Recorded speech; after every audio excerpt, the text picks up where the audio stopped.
Chapter 1. Down the Rabbit Hole. Alice was beginning to get very tired of sitting by her sister on the bank and of having nothing to do. Once or twice she peeped into the book her sister was reading, but it had no pictures or conversations in it. And what's the use of a book, thought Alice, without pictures or conversation? So she was considering in her own mind, as well as she could, for the hot day made her feel very sleepy and stupid, whether the pleasure of making a daisy chain would be worth the trouble of getting up and picking the daisies, when suddenly a white rabbit with pink eyes ran close by her. There was nothing so very remarkable in that, nor did Alice think it so very much out of the way to hear the rabbit say to itself, oh dear, I shall be late."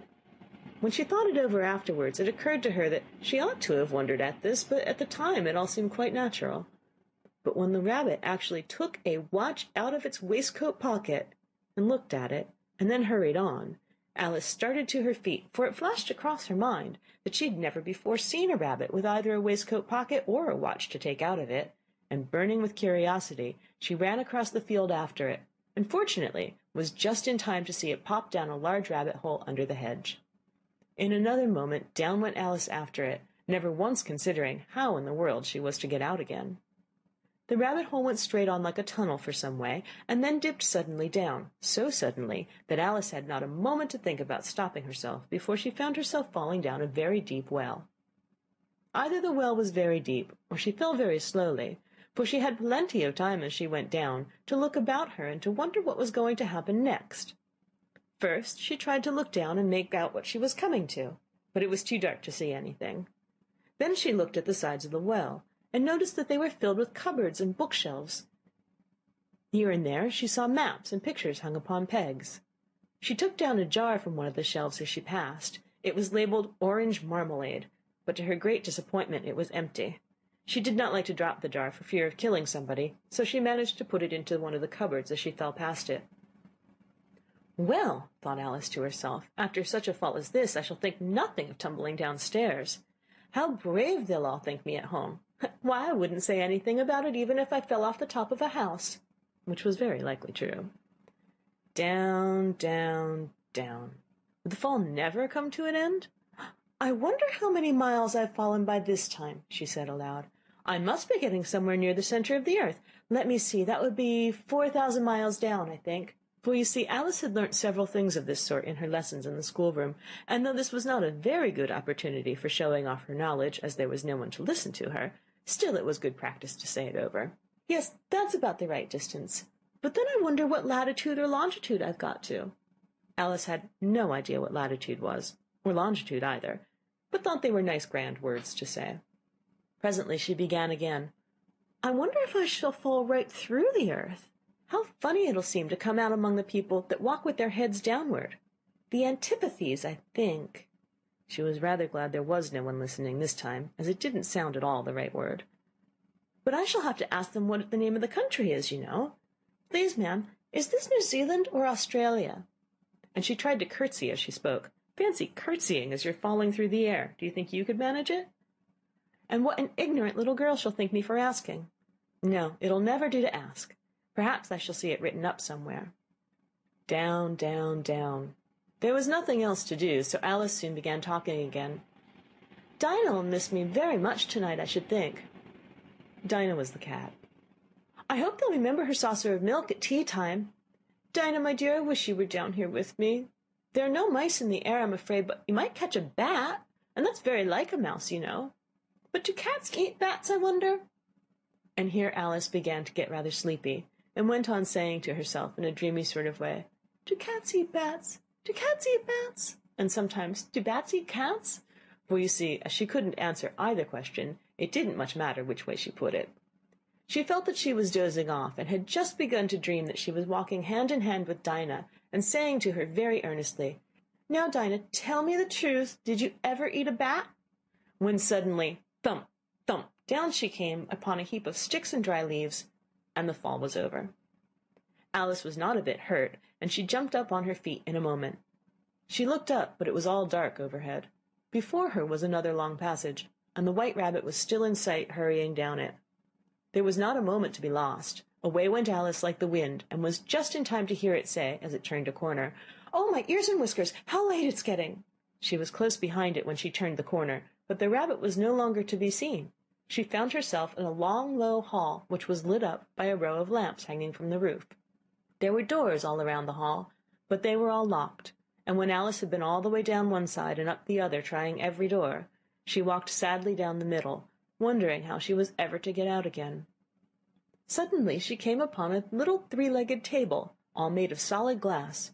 There was nothing on it except a tiny golden key, and Alice's first thought was that it might belong to one of the doors of the hall. But alas, either the locks were too large or the key was too small, but at any rate it would not open any of them. However, on the second time round she came upon a low curtain she had not noticed before, and behind it was a little door about 15 inches high. She tried the little golden key in the lock, and to her great delight it fitted. Alice opened the door and found it led into a small passage, not much larger than a rat-hole. She knelt down and looked along the passage into the loveliest garden you ever saw. How she longed to get out of that dark hall and wander about among those beds of bright flowers and those cool fountains, but she could not even get her head through the doorway. And even if my head would go through, thought poor Alice, it would be of very little use without my shoulders. Oh, how I wish I could shut up like a telescope! I think I could, if I only know how to begin. For you see, so many out-of-the-way things had happened lately that Alice had begun to think that very few things indeed were really impossible. There seemed to be no use in waiting by the little door, so she went back to the table, half hoping she might find another key on it, or at any rate a book of rules for shutting people up like telescopes. This time she found a little bottle on it, which certainly was not here before, said Alice, and round the neck of the bottle was a paper label, with the words "Drink me" beautifully printed on it in large letters. It was all very well to say "drink me," but the wise little Alice was not going to do that in a hurry. "No, I'll look first," she said, "and see whether it's marked poison or not," for she had read several nice little histories about children who'd gotten burnt and eaten up by wild beasts and other unpleasant things, all because they would not remember the simple rules their friends had taught them, such as that a red-hot poker will burn you if you hold it too long, and that if you cut your finger very deeply with a knife it usually bleeds. And she had never forgotten that if you drink much from a bottle marked poison, it's almost certain to disagree with you sooner or later.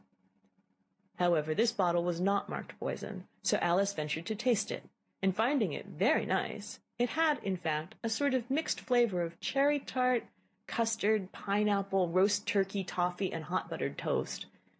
She very soon finished it off. "What a curious feeling," said Alice. "I must be shutting up like a telescope." And so it was indeed. She was now only 10 inches high, and her face brightened up at the thought that she was now the right size for going through the little door into that lovely garden. First, however, she waited for a few minutes, to see if she was going to shrink any further. She felt a little nervous about this. "For it might end, you know," said Alice to herself, "in my going out altogether like a candle. I wonder what I should be like then." And she tried to fancy what the flame of a candle is like after the candle is blown out, for she could not remember having ever seen such a thing. After a while, finding that nothing more happened, she decided on going into the garden at once. But alas for poor Alice, when she got to the door, she found she'd forgotten the little golden key, and when she went back to the table for it, she found she could not possibly reach it. She could see it quite plainly through the glass, and she tried her best to climb up one of the legs of the table, but it was too slippery, and when she had tired herself out with trying, the poor little thing sat down and cried.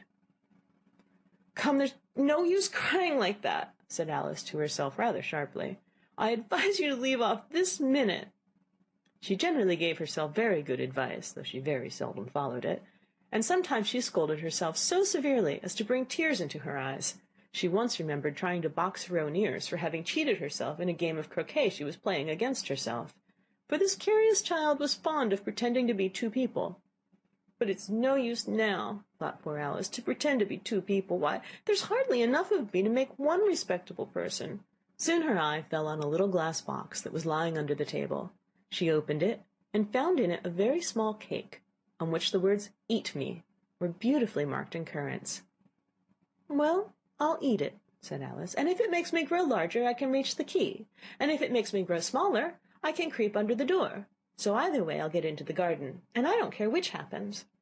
She ate a little bit, and said anxiously to herself, "Which way? Which way?" holding her hand on the top of her head to feel which way it was growing, and she was quite surprised to find that she remained the same size. To be sure, this generally happens when one eats cake, but Alice had gotten so much into the way of expecting nothing but out-of-the-way things to happen, that it seemed quite dull and stupid for life to go on in the common way. So she set to work, and very soon finished off the cake.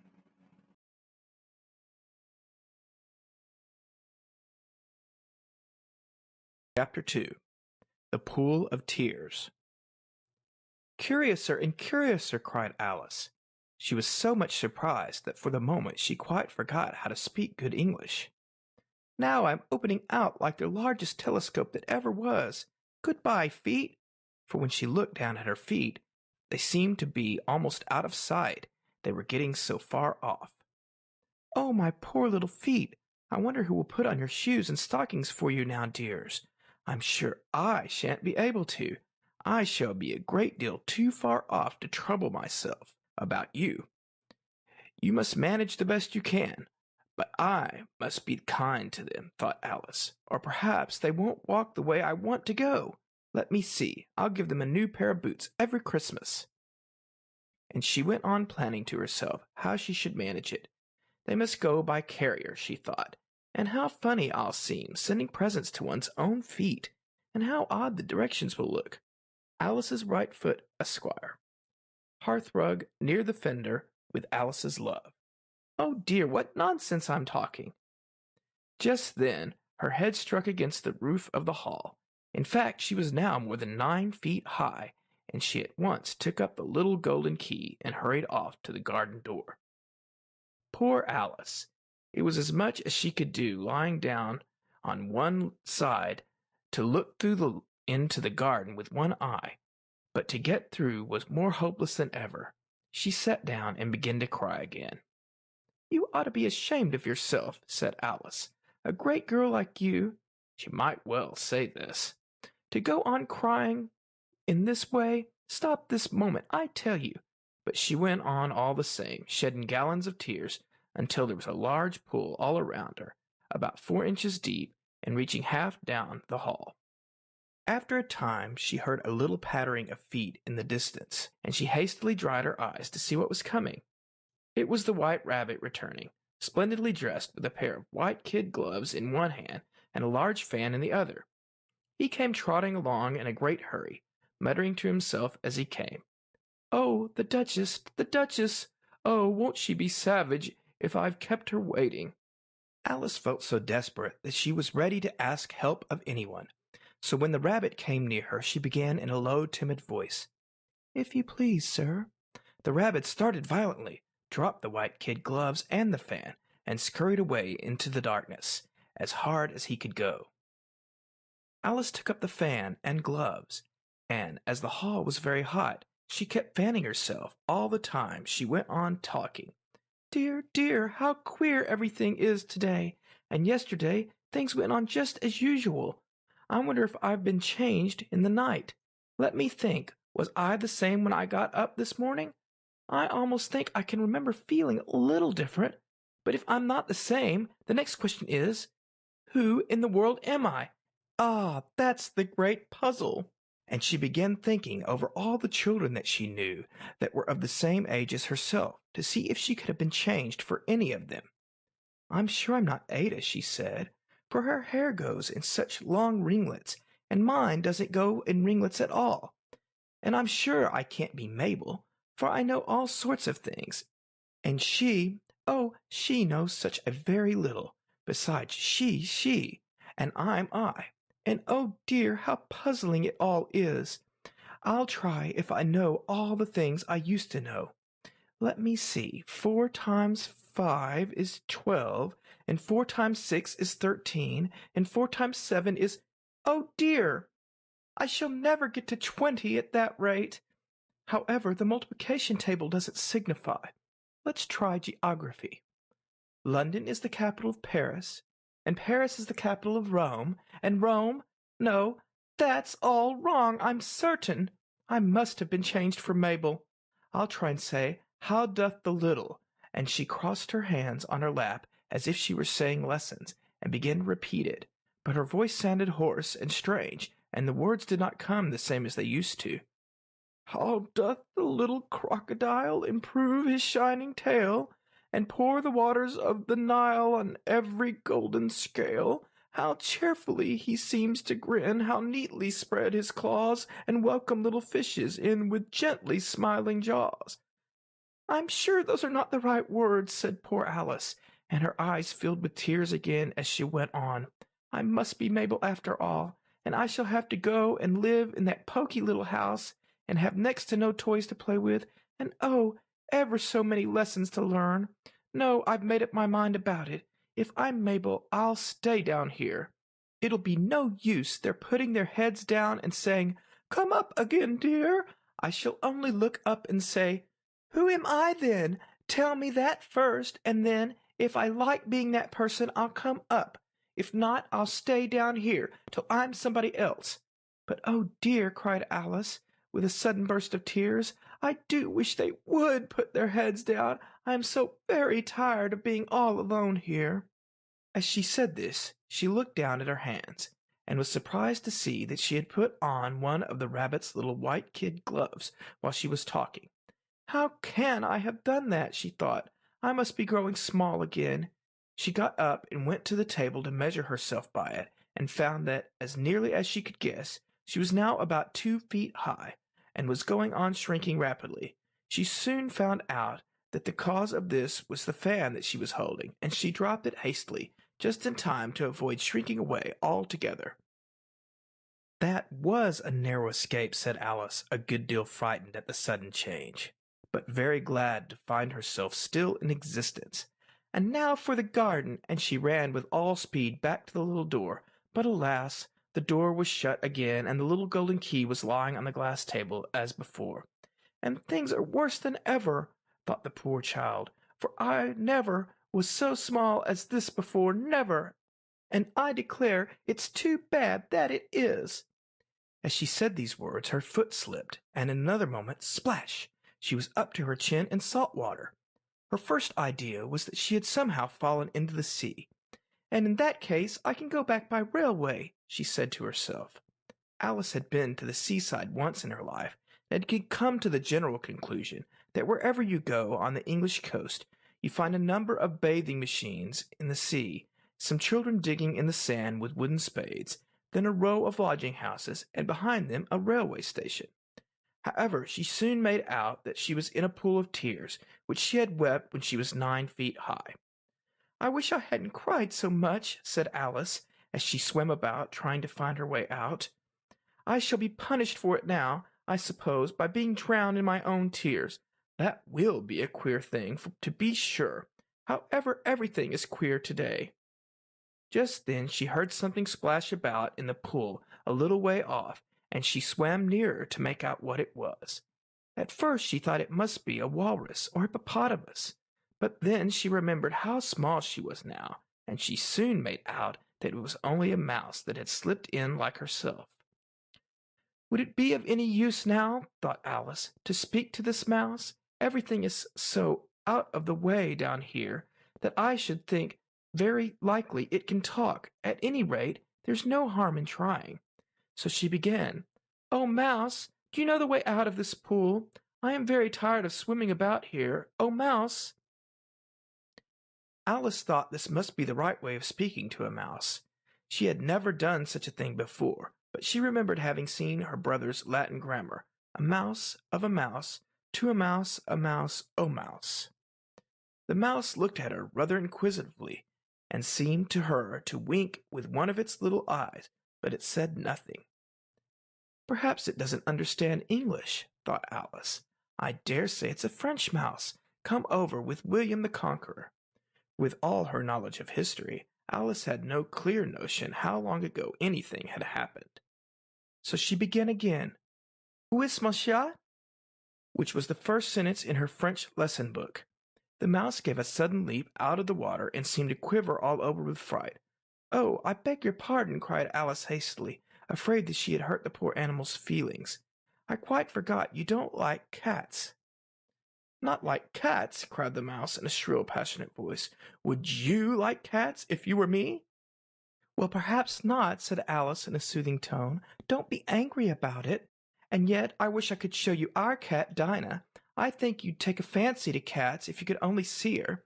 She's such a dear, quiet thing, Alice went on half to herself, as she swam lazily about in the pool.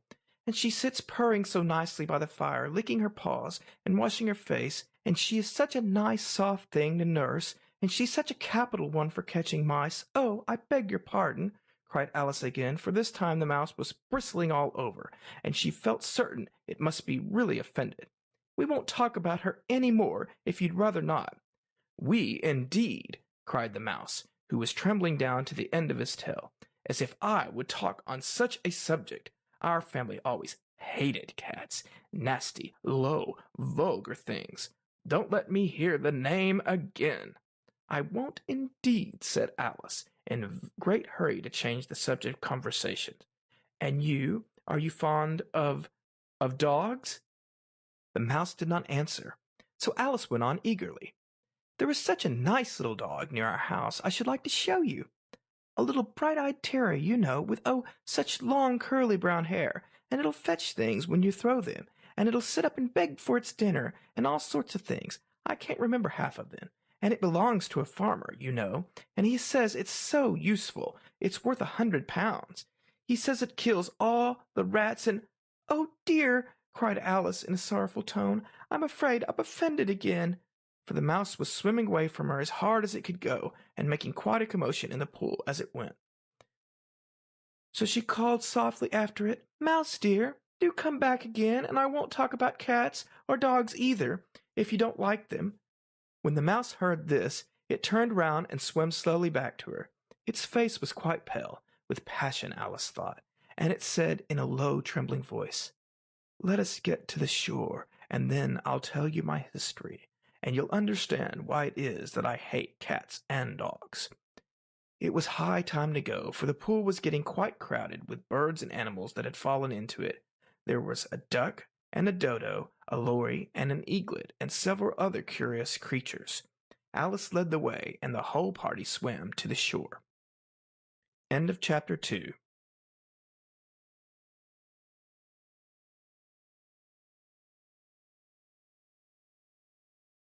Chapter 3. A Caucus Race and a Long Tale. They were indeed a queer-looking party that assembled on the bank.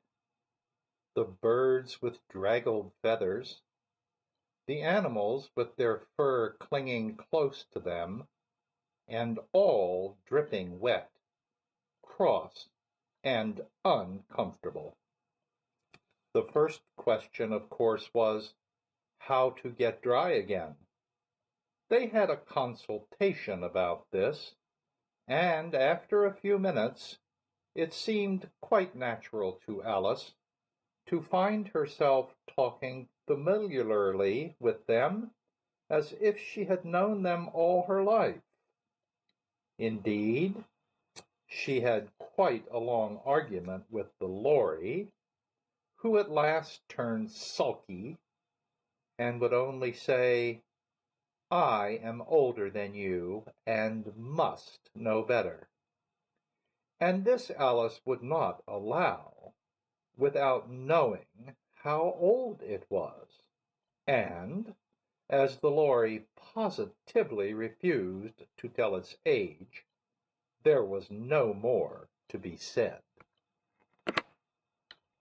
At last the mouse, who seemed to be a person of authority among them, called out, "Sit down, all of you, and listen to me. I'll soon make you dry enough." They all sat down at once, in a large ring, with the mouse in the middle. Alice kept her eyes anxiously fixed on it, for she felt sure she would catch a bad cold if she did not get dry very soon. "Ahem," said the mouse with an important air. "Are you all ready? This is the driest thing I know. Silence all around, if you please. William the Conqueror, whose cause was favored by the Pope, was soon submitted to by the English, who wanted leaders, and had been of late much accustomed to usurpation and conquest. Edwin and Morcar, the Earls of Mercia and Northumbria. Ugh! Said the Lory with a shiver. I beg your pardon, said the Mouse, frowning, but very politely. Did you speak? Not I, said the Lory hastily. I thought you did, said the Mouse. I proceed. Edwin and Morcar, the Earls of Mercia and Northumbria, declared for him, and even Stigand, the patriotic Archbishop of Canterbury, found it advisable. Found what? Said the Duck. Found it, the Mouse replied rather crossly. Of course you know what it means. I know what it means well enough when I find a thing, said the Duck. It's generally a frog or a worm. The question is, what did the Archbishop find? The Mouse did not notice this question, but hurriedly went on. Found it advisable to go with Edgar Atheling to meet William and offer him the crown. William's conduct was at first moderate, but the insolence of his Normans. How are you getting on now, my dear? It continued, turning to Alice as it spoke. As wet as ever, said Alice in a melancholy tone. It doesn't seem to dry me at all. In that case, said the Dodo solemnly, rising to its feet, I move that the meeting adjourn for the immediate adoption of more energetic remedies. Speak English, said the Eaglet. I don't know the meaning of half those long words, and, what's more, I don't believe you do either. And the Eaglet bent down its head to hide a smile. Some of the other birds tittered audibly. What I was going to say, said the Dodo in an offended tone, was that the best thing is to get us dry would be a caucus race. What is a caucus race? Said Alice. Not that she wanted much to know, but the Dodo had paused as if it thought that somebody ought to speak, and no one else seemed inclined to say anything.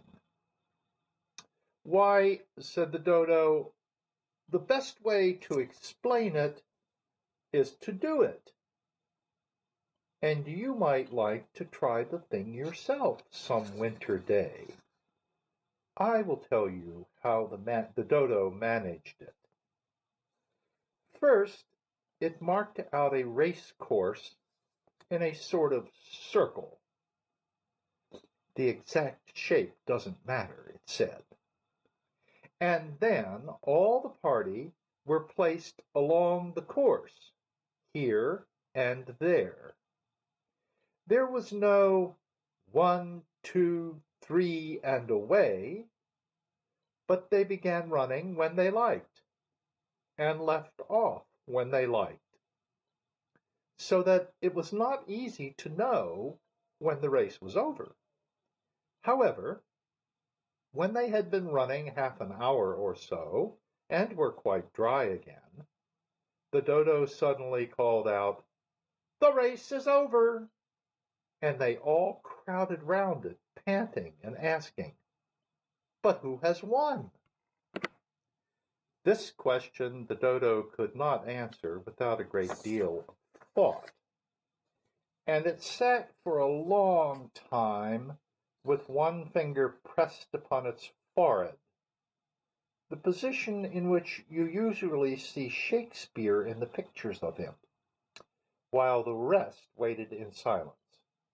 At last the dodo said, "Everybody has won, and all must have prizes."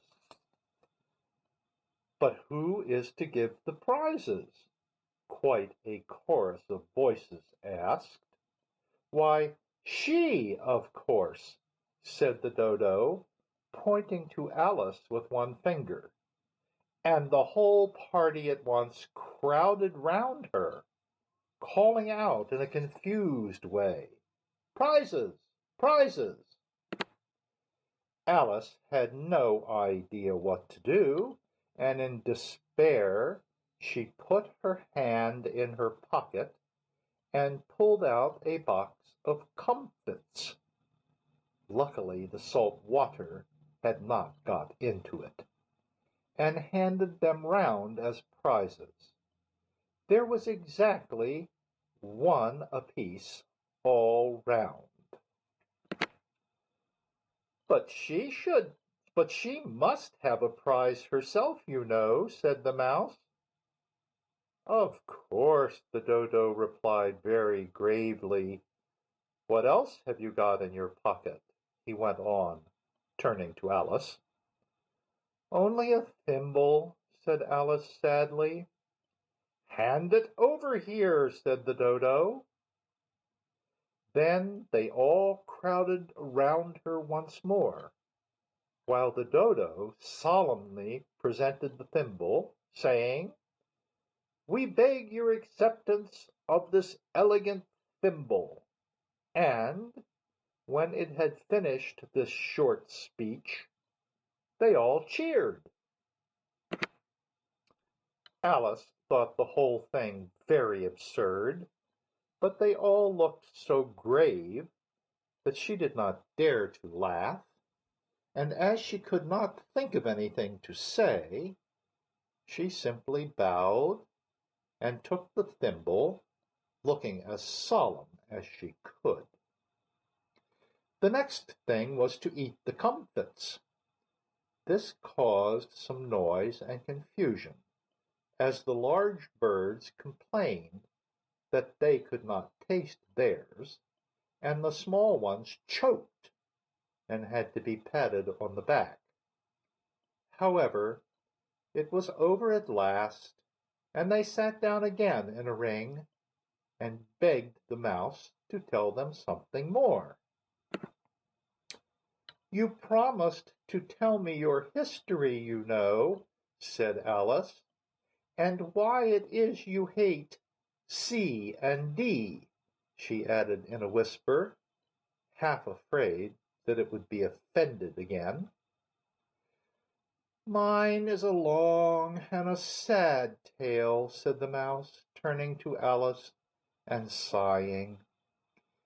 "It is a long tale, certainly," said Alice, looking down with wonder at the mouse's tail. "But why do you call it sad?" And she kept on puzzling about it while the mouse was speaking, so that her idea of the tale was something like this. Here the words are written on the page 1 to 4 on a line, and the lines are offset so they snake down the page in a wavy fashion. And here's what they say. Fury said to a mouse that he met in the house, "Let us both go to law. I will prosecute you. Come, I'll take no denial. We must have a trial. For really this morning I've nothing to do. Said the mouse to the cur, such a trial, dear sir, with no jury or judge, would be wasting our breath. I'll be judge, I'll be jury, said cunning old Fury. I'll try the whole cause, and condemn you to death. And there's where the snaky text ends. Continuing, you are not attending, said the mouse to Alice severely. What are you thinking of? I beg your pardon, said Alice, very humbly. You had got to the fifth bend, I think. I had not, cried the mouse, sharply and very angrily. A knot, said Alice, always ready to make herself useful, and looking anxiously about her. Oh, do let me help to undo it.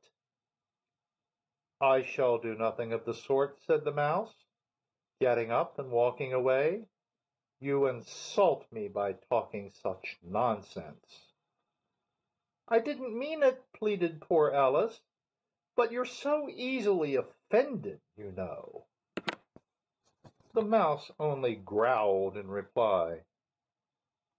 Please come back and finish your story, Alice called after it, and the others all joined in chorus. Yes, please do. But the mouse only shook its head impatiently and walked a little quicker. What a pity it wouldn't stay, sighed the Lory, as soon as it was quite out of sight, and an old crab took the opportunity of saying to her daughter, Ah, my dear, let this be a lesson to you never to lose your temper. Hold your tongue, Ma, said the young crab a little snappishly. You're enough to try the patience of an oyster. Oh, I wish I had our Dinah here, I know I do, said Alice aloud, addressing nobody in particular. She'd soon fetch it back. And who is Dinah, if I might venture to ask the question, said the Lory. Alice replied eagerly, for she was always ready to talk about her pet. Dinah's our cat, and she's such a capital one for catching mice you can't think. And oh, I wish you could see her after the birds. Why, she'll eat a little bird as soon as look at it. This speech caused a remarkable sensation among the party. Some of the birds hurried off at once. One old magpie began wrapping itself up very carefully, remarking, I really must be getting home. The night air doesn't suit my throat. And a canary called out in a trembling voice to its children, Come away, my dears. It's high time you were all in bed. On various pretexts, they all moved off, and Alice was soon left alone. Oh, I wish I hadn't mentioned Dinah, she said to herself in a melancholy tone. Nobody seems to like her down here, and I'm sure she's the best cat in the world. Oh, my dear Dinah, I wonder if I shall ever see you any more. And here poor Alice began to cry again, for she felt very lonely and low-spirited. In a little while, however, she again heard a little pattering of footsteps in the distance, and she looked up eagerly, half hoping that the mouse had changed his mind and was coming back to finish his story. This is the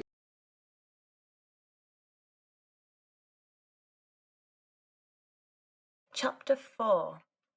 The Rabbit Sends in a Little Bill. It was the White Rabbit, trotting slowly back again, and looking anxiously about as it went, as if it had lost something. And she heard it muttering to itself, "The Duchess! The Duchess! Oh, my dear paws! Oh, my fur and whiskers! She'll get me executed as sure as ferrets are ferrets!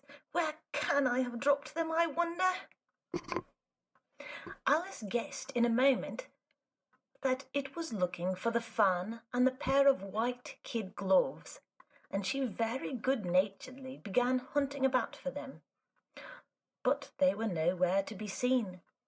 Everything seemed to have changed since her swim in the pool, and the great hall with the glass table and the little door had vanished completely.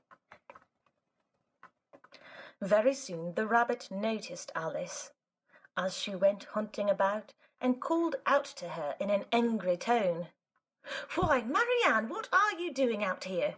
Run home this moment and fetch me a pair of gloves and a fan. Quick now!"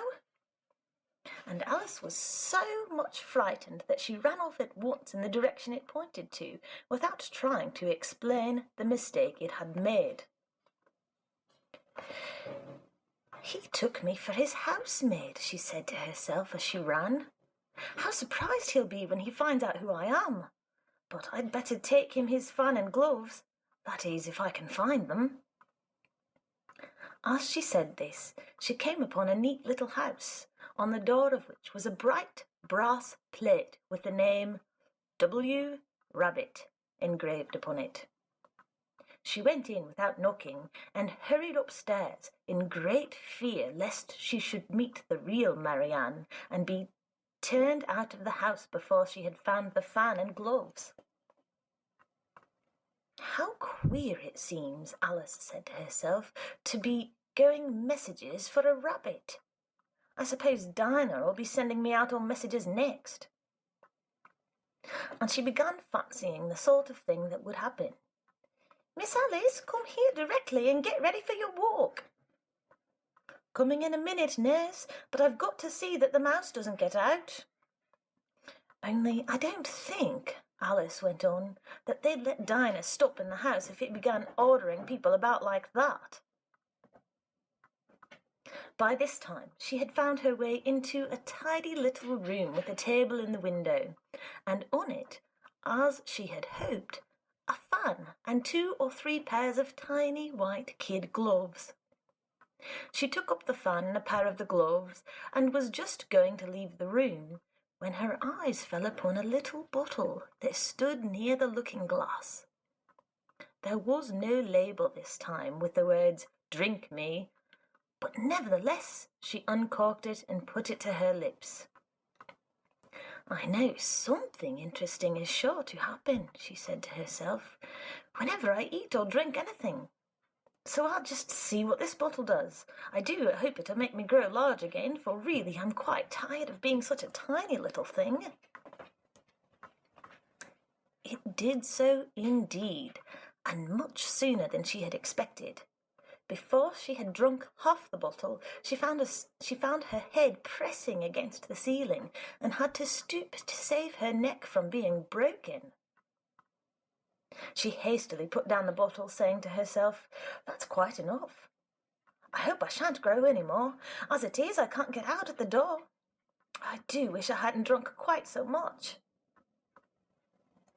Alas, it was too late to wish that. She went on growing and growing, and very soon had to kneel down on the floor. In another minute there was not even room for this, and she tried the effect of lying down with one elbow against the door and the other arm curled round her head. Still she went on growing, and, as a last resource, she put one arm out the window and one foot up the chimney, and said to herself, "Now I can do no more, whatever happens. What will become of me?" Luckily for Alice, the little magic bottle had now had its full effect, and she grew no larger.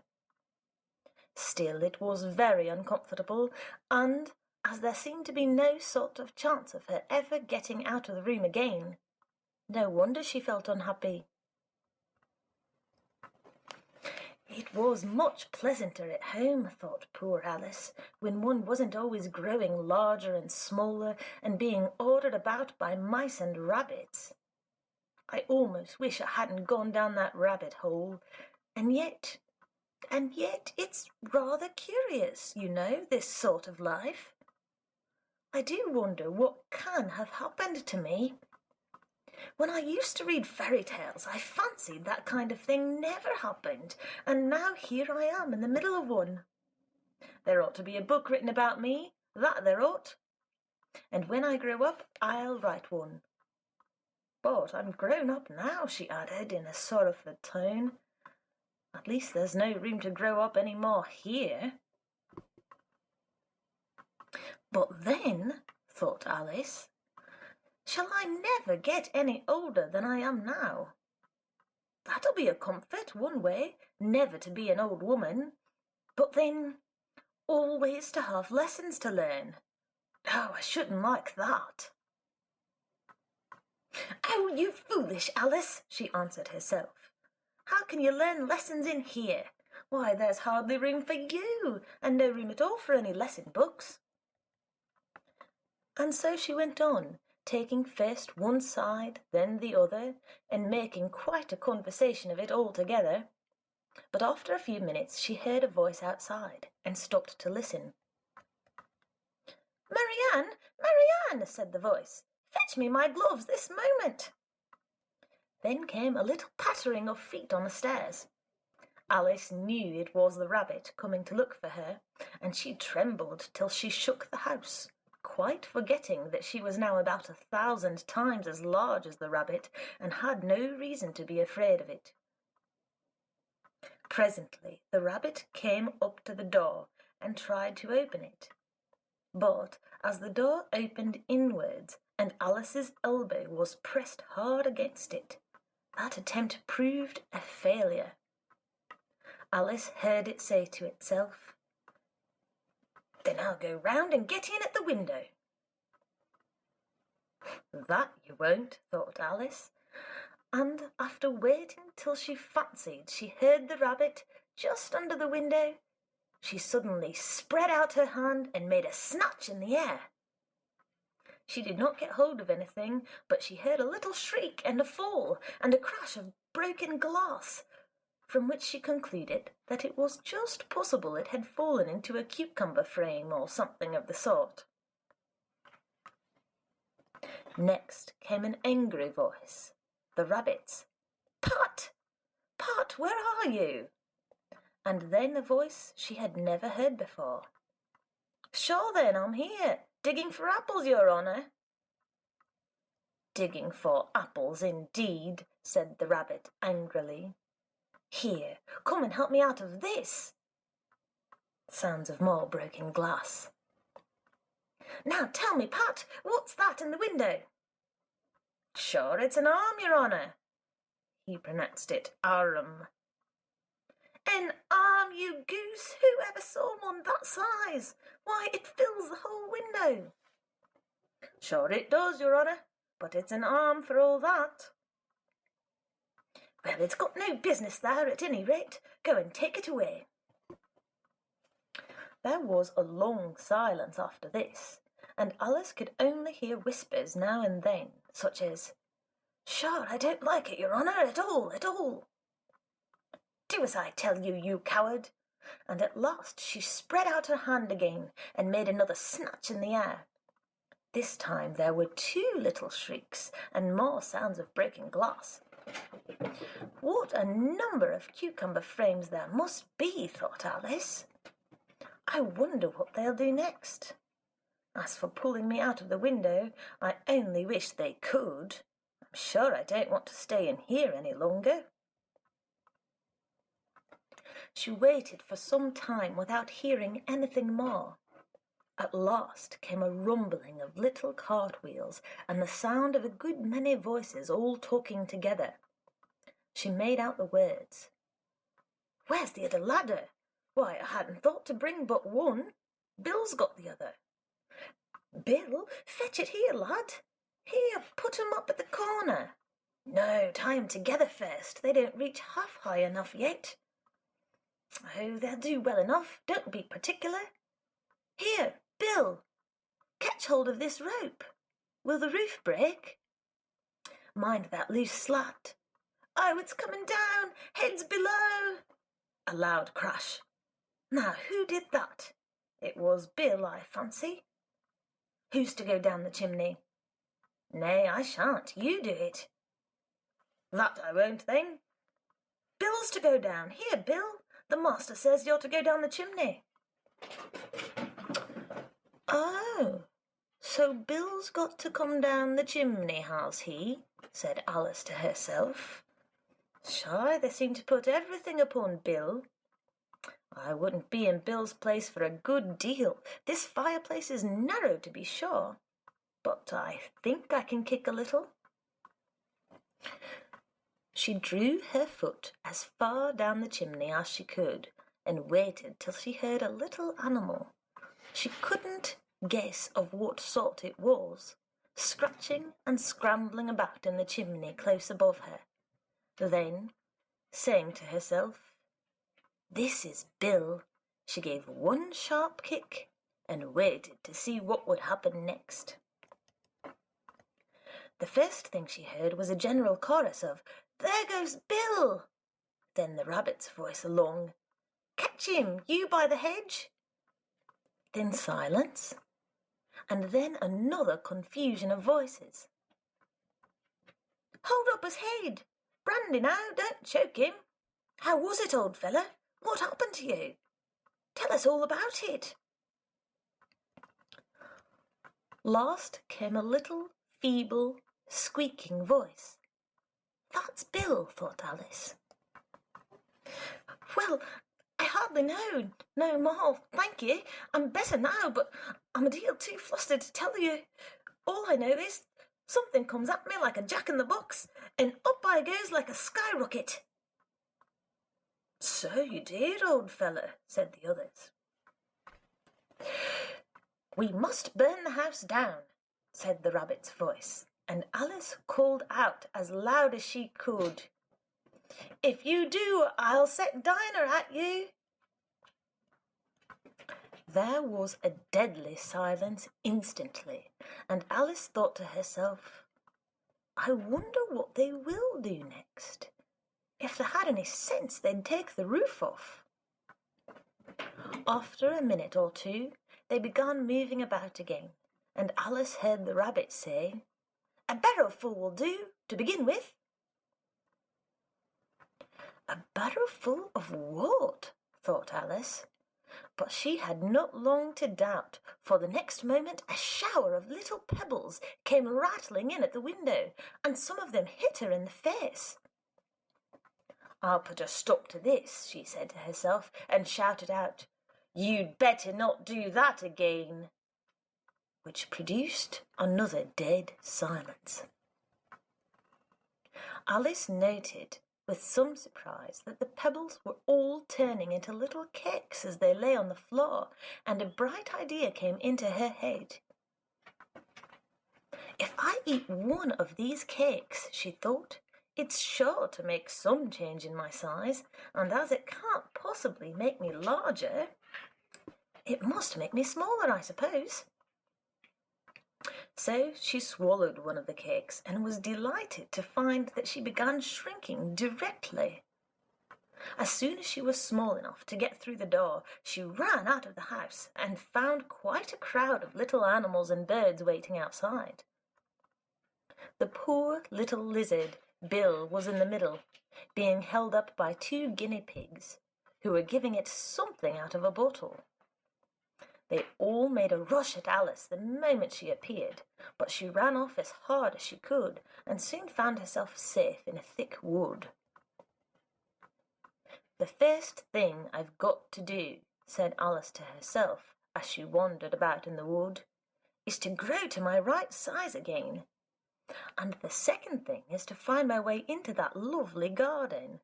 I think that will be the best plan." It sounded an excellent plan, no doubt, and very neatly and simply arranged. The only difficulty was that she had not got the smallest idea how to set about it. And while she was peering about anxiously among the trees, a little sharp bark just over her head made her look up in a great hurry. An enormous puppy was looking down at her with large round eyes and feebly stretching out one paw, trying to touch her. "Poor little thing," said Alice in a coaxing tone, and she tried hard to whistle to it, but she was terribly frightened all the time at the thought that it might be hungry, in which case it would be very likely to eat her up in spite of all her coaxing. Hardly knowing what she did, she picked up a little bit of stick and held it out to the puppy, whereupon the puppy jumped into the air off all its feet at once with a yelp of delight and rushed at the stick and made believe to worry it. Then Alice dodged behind a great thistle to keep herself from being run over, and the moment she appeared on the other side, the puppy made another rush at the stick and tumbled head over heels in its hurry to get hold of it. Then Alice, thinking it was very like having a game of play with a cart horse, and expecting every moment to be trampled under its feet, ran round the thistle again. Then the puppy began a series of short charges at the stick, running a very little way forwards each time and a long way back, and barking hoarsely all the while, till at last it sat down a good way off, panting, with its tongue hanging out of his mouth, and its great eyes half shut. This seemed to Alice a good opportunity for making her escape, so she set off at once and ran till she was quite tired and out of breath, and till the puppy's bark sounded quite faint in the distance. "And yet what a dear little puppy it was," said Alice, as she leant against a buttercup to rest herself and fanned herself with one of the leaves. "I should have liked teaching it tricks very much if I'd only been the right size to do it. Oh dear, I'd nearly forgotten that I've got to grow up again. Let me see, how is this to be managed? I suppose I ought to eat or drink something or other, but the great question is, what?"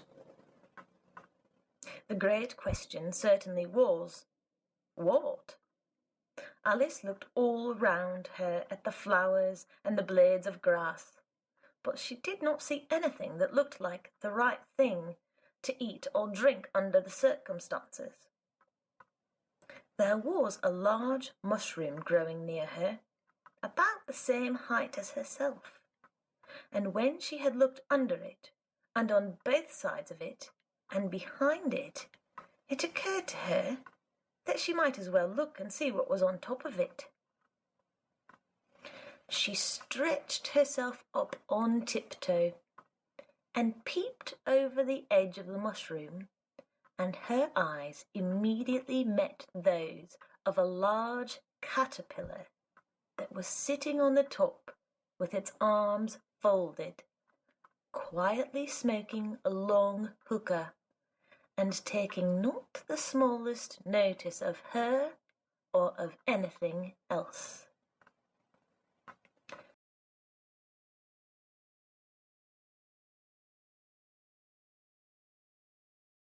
The caterpillar and Alice looked at each other for some time in silence. At last the caterpillar took the hookah out of its mouth and addressed her in a languid, sleepy voice. "Who are you?" said the caterpillar. This was not an encouraging opening for a conversation. Alice replied, rather shyly, I hardly know, sir, just at present. At least, I know who I was when I got up this morning, but I think I must have been changed several times since then." "What do you mean by that?" said the caterpillar sternly. "Explain yourself." "I can't explain myself, I'm afraid, sir," said Alice, "because I'm not myself, you see." "I don't see," said the caterpillar. I'm afraid I can't put it more clearly, Alice replied, very politely, for I can't understand it myself to begin with, and being so many different sizes in a day is very confusing. It isn't, said the caterpillar. Well, perhaps you haven't found it so yet, said Alice. But when you have to turn into a chrysalis, you will some day, you know, and then after that into a butterfly, I should think you'll feel it a little queer, won't you? Not a bit, said the caterpillar. Well, perhaps your feelings may be different, said Alice. All I know is, it would feel very queer to me. You, said the caterpillar contemptuously. Who are you? Which brought them back again to the beginning of the conversation. Alice felt a little irritated at the caterpillars making such very short remarks, and she drew herself up and said, very gravely, I think you ought to tell me who you are first. Why? Said the caterpillar. Here was another puzzling question, and as Alice could not think of any good reason, and as the caterpillar seemed to be in a very unpleasant state of mind, she turned away. Come back, the caterpillar called after her. I've something important to say. This sounded promising, certainly. Alice turned and came back again. Keep your temper, said the caterpillar. Is that all? Said Alice, swallowing down her anger as well as she could. No, said the caterpillar. Alice thought she might as well wait, as she had nothing else to do, and perhaps, after all, it might tell her something worth hearing. For some minutes it puffed away without speaking, but at last it unfolded its arms, took the hookah out of its mouth again, and said, So you think you're changed, do you? I'm afraid I am, sir, said Alice. I can't remember things as I used, and I don't keep the same size for 10 minutes together. Can't remember what things, said the caterpillar. Well, I've tried to say, How doth the little busy bee, but it all came different, Alice replied in a very melancholy voice. Repeat, your old Father William, said the caterpillar. Alice folded her hands and began. You are old, Father William, the young man said, and your hair has become very white, and yet you incessantly stand on your head. Do you think, at your age, it is right? In my youth, Father William replied to his son, I feared it might injure the brain, but now that I'm perfectly sure I have none, why I do it again and again. You are old, said the youth, as I mentioned before, and have grown most uncommonly fat. Yet you turned a back somersault in at the door. Pray, what is the reason of that? In my youth, said the sage as he shook his grey locks, I kept all my limbs very supple, by the use of this ointment, 1 shilling the box. Allow me to sell you a couple? You are old, said the youth, and your jaws are too weak for anything tougher than suet. Yet you finished the goose, with the bones and the beak. Pray, how did you manage to do it? In my youth, said his father, I took to the law, and argued each case with my wife, and the muscular strength which it gave to my jaw has lasted the rest of my life. You are old, said the youth. One would hardly suppose that your eye was as steady as ever. Yet you balanced an eel on the end of your nose. What made you so awfully clever? I have answered 3 questions, and that is enough, said his father. Don't give yourself airs. Do you think I can listen all day to such stuff? Be off, or I'll kick you downstairs. That is not said right, said the caterpillar. Not quite right, I'm afraid, said Alice, timidly. Some of the words have got altered. It is wrong from beginning to end, said the caterpillar decidedly, and there was silence for some minutes. The caterpillar was the first to speak. What size do you want to be? It asked. Oh, I'm not particular as to size, Alice hastily replied. Only one doesn't like changing so often, you know. I don't know, said the caterpillar. Alice said nothing. She had never been so much contradicted in her life before, and she felt that she was losing her temper. Are you content now? Said the caterpillar. Well, I should like to be a little larger, sir, if you wouldn't mind, said Alice. 3 inches is such a wretched height to be. It is a very good height indeed, said the caterpillar angrily, rearing itself upright as it spoke. It was exactly 3 inches high. But I'm not used to it, pleaded poor Alice in a piteous tone. And she thought to herself, I wish the creatures wouldn't be so easily offended. You'll get used to it in time, said the caterpillar, and it put the hookah into its mouth and began smoking again. This time Alice waited patiently until it chose to speak again. In a minute or two, the caterpillar took the hookah out of its mouth and yawned once or twice and shook itself. Then it got down off the mushroom and crawled away in the grass, merely remarking as it went, One side will make you grow taller, and the other side will make you grow shorter. One side of what? The other side of what? Thought Alice to herself. Of the mushroom, said the caterpillar, just as if she had asked it aloud, and in another moment it was out of sight. Alice remained looking thoughtfully at the mushroom for a minute, trying to make out which were the 2 sides of it, and as it was perfectly round, she found this a very difficult question. However, at last she stretched her arms round it as far as they would go, and broke off a bit of the edge with each hand. And now, which is which? She said to herself, and nibbled a little of the right-hand bit to try the effect.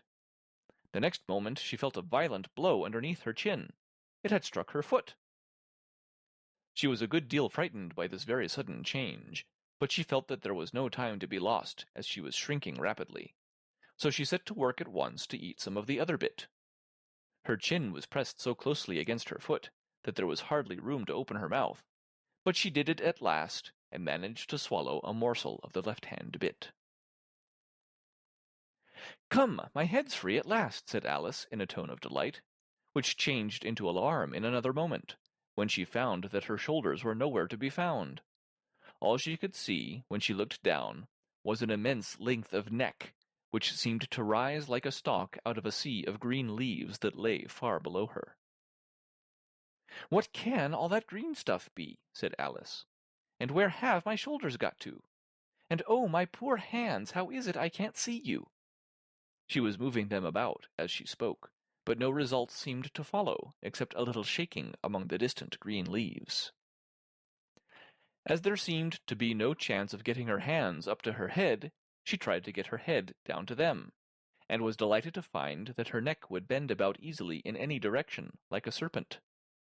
She had just succeeded in curving it down into a graceful zigzag, and was going to dive in among the leaves, which she found to be nothing but the tops of the trees under which she had been wandering, when a sharp hiss made her draw back in a hurry. A large pigeon had flown into her face and was beating her violently with its wings. "Serpent!" screamed the pigeon. "I'm not a serpent," said Alice indignantly. "Let me alone." "Serpent, I say again," repeated the pigeon, but in a more subdued tone, and added with a kind of sob, "I've tried every way, and nothing seems to suit them." "I haven't the least idea what you're talking about," said Alice. "I've tried the roots of trees, and I've tried banks, and I've tried hedges," the pigeon went on without attending to her. "But those serpents, there's no pleasing them." Alice was more and more puzzled, but she thought there was no use in saying anything more till the pigeon had finished. "As if it wasn't trouble enough hatching the eggs," said the pigeon, "but I must be on the lookout for serpents night and day. Why, I haven't had a wink of sleep these 3 weeks." "I'm very sorry you've been annoyed," said Alice, who was beginning to see its meaning. "And just as I'd taken the highest tree in the wood," continued the pigeon, raising its voice to a shriek, "and just as I was thinking I should be free of them at last, they must needs come wriggling down from the sky. Ugh, serpent!" "But I'm not a serpent, I tell you," said Alice. I'm a... "Well, what are you?" said the pigeon. "I can see you're trying to invent something." I'm a little girl," said Alice, rather doubtfully, as she remembered the number of changes she had gone through that day. "A likely story indeed," said the pigeon in a tone of the deepest contempt. "I've seen a good many little girls in my time, but never one with such a neck as that. No, no, you're a serpent, and there's no use denying it. I suppose you'll be telling me next that you have never tasted an egg." I have tasted eggs, certainly, said Alice, who was a very truthful child. But little girls eat eggs quite as much as serpents do, you know. I don't believe it, said the pigeon. But if they do, why then they're a kind of serpent, that's all I can say. This was such a new idea to Alice that she was quite silent for a minute or two, which gave the pigeon the opportunity of adding, You're looking for eggs, I know that well enough, and what does it matter to me whether you're a little girl or a serpent? It matters a good deal to me, said Alice hastily, but I'm not looking for eggs as it happens, and if I was, I shouldn't want yours. I don't like them raw. Well, be off then, said the pigeon in a sulky tone, as it settled down again into its nest. Alice crouched down among the trees as well as she could, for her neck kept getting entangled among the branches, and every now and then she had to stop and untwist it. After a while, she remembered that she still held the pieces of mushroom in her hands, and she set to work very carefully, nibbling first at one and then at the other, and growing sometimes taller and sometimes shorter, until she had succeeded in bringing herself down to her usual height. It was so long since she had been anything near the right size that it felt quite strange at first, but she got used to it in a few minutes and began talking to herself as usual. Come, there's half my plan done now. How puzzling all these changes are. I'm never sure what I'm going to be from one minute to another. However, I've got back to my right size. The next thing is to get into that beautiful garden. How is that to be done, I wonder? As she said this, she came suddenly upon an open place, with a little house in it about 4 feet high. Whoever lives there, thought Alice, it'll never do to come upon them this size. Why, I should frighten them out of their wits. So she began nibbling at the right-hand bit again, and did not venture to go near the house till she had brought herself down to 9 inches high.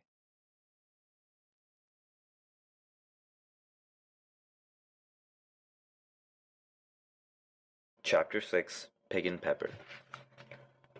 For a minute or two she stood looking at the house and wondering what to do next, when suddenly a footman in livery came running out of the wood. She considered him a footman because he was in livery, otherwise, judging by his face only, she would have called him a fish, and rapped loudly at the door with his knuckles.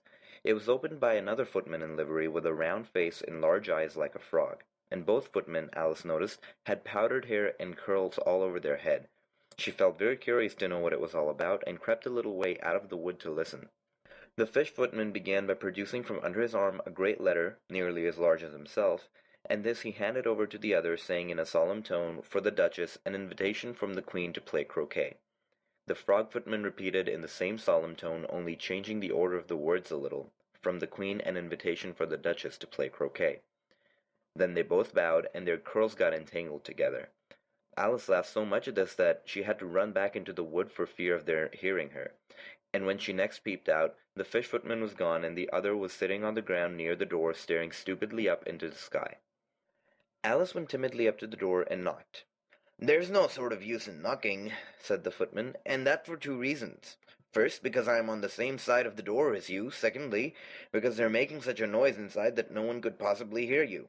And certainly there was a most extraordinary noise going on within, a constant howling and sneezing, and every now and then a great crash as if a dish or a kettle had been broken to pieces. "Please then," said Alice, "how am I to get in?" "There might be some sense in your knocking," the footman went on without attending to her. "If we had a door between us, for instance, if you were inside, you might knock, and I could let you out, you know." He was looking up into the sky all the time he was speaking, and this Alice thought decidedly uncivil. "But perhaps he can't help it," she said to herself. "His eyes are so very nearly at the top of his head. But at any rate, he might answer questions." "How am I to get in?" she repeated aloud. "I shall sit here," the footman remarked, "till tomorrow." At this moment the door of the house opened, and a large plate came skimming out straight for the footman's head. It just grazed his nose and broke to pieces against one of the trees behind him. "Or next day, maybe," the footman continued in the same tone, exactly as if nothing had happened. "How am I to get in?" asked Alice, in a louder tone. "Are you to get in at all?" said the footman. "That's the first question, you know." It was, no doubt, only Alice did not like to be told so. "It's really dreadful," she muttered to herself, "the way all these creatures argue. It's enough to drive one crazy." The footman seemed to think this a good opportunity for repeating his remark, with variations. "I shall sit here," he said, "on and off for days and days. But what am I to do?" said Alice. "Anything you like," said the footman, and began whistling. "Oh, there's no use in talking to him," said Alice desperately. "He's perfectly idiotic," and then opened the door and went in. The door led right into a large kitchen, which was full of smoke from one end to the other. The Duchess was sitting on a three-legged stool in the middle, nursing a baby. The cook was leaning over the fire, stirring a large cauldron which seemed to be full of soup. "There's certainly too much pepper in that soup," Alice said to herself, as well as she could for sneezing. There certainly was too much of it in the air. Even the Duchess sneezed occasionally, and as for the baby, it was sneezing and howling alternately without a moment's pause. The only two creatures in the kitchen that did not sneeze were the cook and the large cat which was laying on the hearth and grinning from ear to ear. "Please, would you tell me," said Alice a little timidly, for she was not quite sure whether it was good manners for her to speak first, "why your cat grins like that?" "It's a Cheshire cat," said the Duchess, "and that's why, pig!" She said the last word with such sudden violence that Alice quite jumped, but she saw in another moment that it was addressed to the baby, and not to her. So she took courage and went on again. "I didn't know that Cheshire cats always grinned. In fact, I didn't know that cats could grin." "They all can," said the Duchess, "and most of 'em do." "I don't know any that do," said Alice very politely, feeling quite pleased to have gotten into a conversation. "You don't know much," said the Duchess, "and that's a fact." Alice did not like at all the tone of this remark, and thought it would be as well to introduce some other subject of conversation. While she was trying to fix on one, the cook took the cauldron of soup off the fire and at once set to work throwing everything within her reach at the Duchess and the baby. The fire irons came first, then followed a shower of saucepans, plates, and dishes. The Duchess took no notice of them even when they hit her, and the baby was howling so much already that it was quite impossible to say whether the blows hurt it or not. "Oh, please mind what you're doing!" cried Alex, jumping up and down in agony of terror. "Oh, there goes his precious nose!" as an unusually large saucepan flew by, and very nearly carried it off. "If everybody minded their own business," said the Duchess in a hoarse growl, "the world would go around a deal faster than it does." "Which would not be an advantage," said Alice, who felt very glad to get an opportunity of showing off a little of her knowledge. "Just think of what work it would make for the day and night. You see, the Earth takes 24 hours to turn around on its axis." "Talking of axis," said the Duchess, "chop off her head." Alice glanced rather anxiously at the cook to see if she meant to take the hint, but the cook was busily stirring the soup, and seemed not to be listening. She went on again. 24 hours, I think, or is it 12? Oh, don't bother me," said the Duchess. "I never could abide figures." And with this she began nursing the child again, singing a sort of lullaby to it as she did so, and giving a violent shake at the end of every line. "Speak roughly to your little boy, and beat him when he sneezes. He only does it to annoy, because he knows it teases." And then the chorus, in which the cook and the baby joined. "Wow, wow, wow." While the Duchess sang the second verse of the song, she kept tossing the baby violently up and down, and the poor little thing howled so that Alice could hardly hear the words. "I speak severely to my boy, and beat him when he sneezes, for he can thoroughly enjoy the pepper when he pleases." Wow, wow, wow. "Here, you might nurse it a bit if you like," the Duchess said to Alice, flinging the baby at her as she spoke. "I must go and get ready to play croquet with the Queen." And she hurried out of the room, and the cook threw a frying pan after her as she went, but just missed her. Alice caught the baby with some difficulty, as it was a queer-shaped little creature, and held out its arms and legs in all directions. "Just like a starfish," thought Alice. The poor little thing was snorting like a steam engine when she caught it, and kept doubling itself up and straightening itself out again, so that altogether for the first minute or two it was as much as she could do to hold it. As soon as she had made out the proper way of nursing it, which was to twist it up in a sort of knot, and then keep tight hold of its rear end and left foot, so as to prevent its undoing itself, she carried it into the open air. "If I don't take this child away from me," thought Alice, "they're sure to kill it in a day or two. Wouldn't it be murder to leave it behind?" She said the last words out loud, and the little thing grunted in reply. It had left off sneezing by this time. "Don't grunt," said Alice. "That's not at all a proper way of expressing yourself." The baby grunted again, and Alice looked very anxiously into its face to see what was the matter with it. There could be no doubt that it had a very turn-up nose, which was more like a snout than a real nose. Also, its eyes were getting extremely small for a baby. Altogether, Alice did not like the look of the thing at all. "But perhaps it's only sobbing," she thought, and looked into its eyes again to see if there were any tears. No, there were no tears. "If you're going to turn into a pig, my dear," said Alice seriously, "I've got nothing more to do with you. Mind now!" The poor little thing sobbed again, or grunted, it was impossible to say which, and then went on for some while in silence. Alice was just beginning to think to herself, "Now, what am I supposed to do with this creature when I get home?" when it grunted again so violently that she looked down into its face with some alarm. This time there could be no mistake about it. It was neither more or less than a pig, and she felt that it would be quite absurd for her to carry it any further. So she let the little creature down, and felt quite relieved to see it trot away quietly into the woods. If it had grown up, she said to herself, it would have made a dreadfully ugly child, but it makes a rather handsome pig, I think. And she began thinking of her other children she knew, who might do very well as pigs, and was just saying to herself, if one only knew the right way to change them, when she was a little startled by seeing the Cheshire Cat sitting on the bough of a tree just a few yards off. The cat only grinned when it saw Alice, and it looked good-natured, she thought. Still, it had very long claws and a great many teeth, so she felt that it ought to be treated with respect. "Cheshire Puss," she began rather timidly, and she did not at all know whether it would like the name. However, it only grinned a little wider. "Come, it's pleased so far," thought Alice, and she went on. "Would you tell me, please, which way I ought to go from here?" "That depends a good deal on where you want to go," said the cat. "I don't much care where," said Alice. "Then it doesn't matter which way you go," said the cat. "So as long as I go somewhere," Alice added with explanation. "Oh, you're sure to do that," said the cat, "if only you walk long enough." Alice felt that this could not be denied, so she tried another question. "What sort of people live about here?"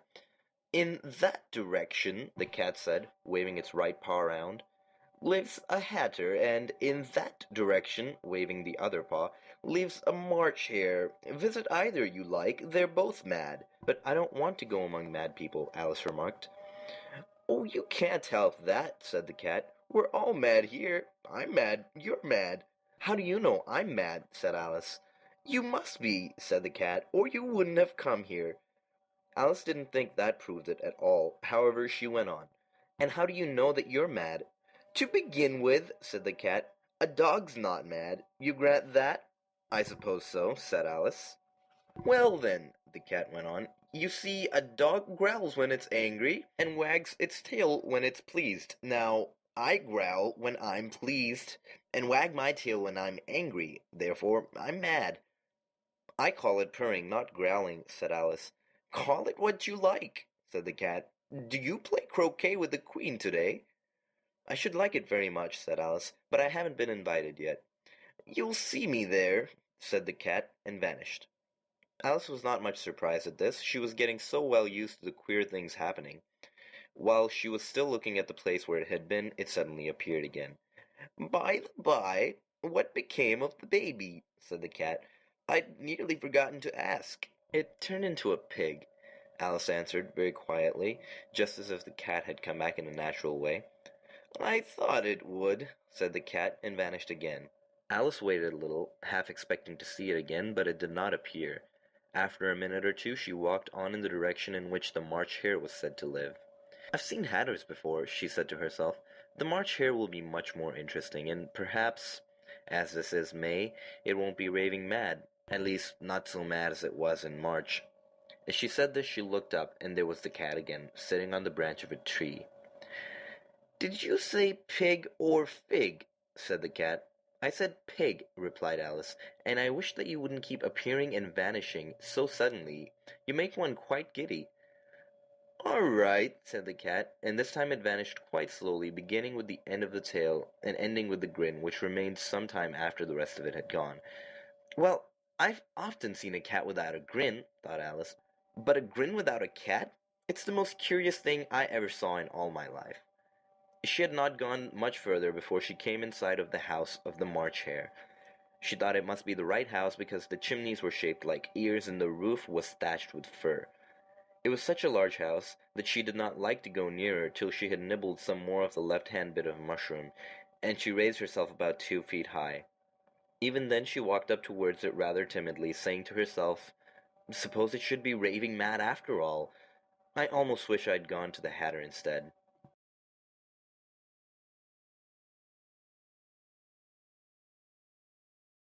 Chapter 7. A Mad Tea Party. There was a table set out under a tree in front of the house, and the March Hare and the Hatter were having tea at it. A dormouse was sitting between them, fast asleep, and the other two were using it as a cushion, resting their elbows on it, and talking over its head. Very uncomfortable for the dormouse, thought Alice. Only, as it's asleep, I suppose it doesn't mind. The table was a large one, but the three were all crowded together at one corner of it. "No room! No room!" they cried out when they saw Alice coming. "There's plenty of room," said Alice indignantly, and she sat down in a large armchair at one end of the table. "Have some wine," the March Hare said, in an encouraging tone. Alice looked all round the table, but there was nothing on it but tea. "I don't see any wine," she remarked. "There isn't any," said the March Hare. "Then it wasn't very civil of you to offer it," said Alice angrily. "It wasn't very civil of you to sit down without being invited," said the March Hare. "I didn't know it was your table," said Alice. "It's laid for a great many more than three." "Your hair wants cutting," said the Hatter. He had been looking at Alice for some time with great curiosity, and this was his first speech. "You should learn not to make personal remarks," Alice said, with some severity. "It's very rude." The Hatter opened his eyes very wide on hearing this, but all he said was, "Why is a raven like a writing-desk?" "Come, we shall have some fun now," thought Alice. "I'm glad they've begun asking riddles. I believe I can guess that," she added aloud. "Do you mean that you think you can find out the answer to it?" said the March Hare. "Exactly so," said Alice. "Then you should say what you mean," the March Hare went on. "I do," Alice hastily replied. At least, I mean what I say. That's the same thing, you know." "Not the same thing a bit," said the Hatter. "You might just as well say that 'I see what I eat' is the same thing as 'I eat what I see.'" "You might just as well say," added the March Hare, "that 'I like what I get' is the same thing as 'I get what I like.'" "You might just as well say," added the Dormouse, who seemed to be talking in his sleep, that 'I breathe when I sleep' is the same thing as 'I sleep when I breathe.'" "It is the same thing with you," said the Hatter, and here the conversation dropped, and the party sat silent for a minute, while Alice thought over all she could remember about ravens and writing-desks, which wasn't much. The Hatter was the first to break the silence. "What day of the month is it?" he said, turning to Alice. He had taken his watch out of his pocket, and was looking at it uneasily, shaking it every now and then, and holding it to his ear. Alice considered a little, and then said, "The 4th." "2 days wrong," sighed the Hatter. "I told you butter wouldn't suit the works," he added, looking angrily at the March Hare. "It was the best butter," the March Hare meekly replied. "Yes, but some crumbs must have got in as well," the Hatter grumbled. "You shouldn't have put it in with the bread-knife." The March Hare took the watch, and looked at it gloomily. Then he dipped it into his cup of tea, and looked at it again, but he could think of nothing better to say than his first remark. "It was the best butter, you know." Alice had been looking over his shoulder with some curiosity. "What a funny watch," she remarked. "It tells the day of the month, and doesn't tell what o'clock it is." "Why should it?" muttered the Hatter. "Does your watch tell you what year it is?" "Of course not," Alice replied, very readily. "But that's because it stays the same year for such a long time together." "Which is just the case with mine," said the Hatter. Alice felt dreadfully puzzled. The Hatter's remark seemed to have no sort of meaning in it, and yet it was certainly English. "I don't quite understand you," she said, as politely as she could. "The Dormouse is asleep again," said the Hatter, and he poured a little hot tea upon its nose. The Dormouse shook its head impatiently, and said, without opening its eyes, Of course. Just what I was going to remark myself." "Have you guessed the riddle yet?" the Hatter said, turning to Alice again. "No, I give it up," Alice replied. "What's the answer?" "I haven't the slightest idea," said the Hatter. "Nor I," said the March Hare. Alice sighed wearily. "I think you might do something better with the time," she said, "than waste it in asking riddles that have no answers." "If you knew time as well as I do," said the Hatter, "you wouldn't talk about wasting it. It's him." "I don't know what you mean," said Alice. "Of course you don't," the Hatter said, tossing his head contemptuously.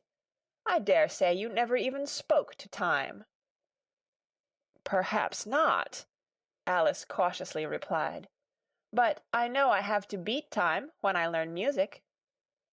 "Ah, that accounts for it," said the Hatter. "He won't stand beating. Now, if you only kept on good terms with him, he'd do almost anything you liked with the clock.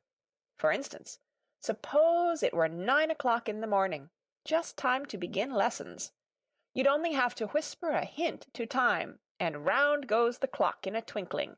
1:30, time for dinner." "I only wish it was," the March Hare said to itself in a whisper. "That would be grand, certainly," said Alice thoughtfully. "But then I shouldn't be hungry for it, you know." "Not at first, perhaps," said the Hatter, "but you could keep it to 1:30 as long as you liked." "Is that the way you manage?"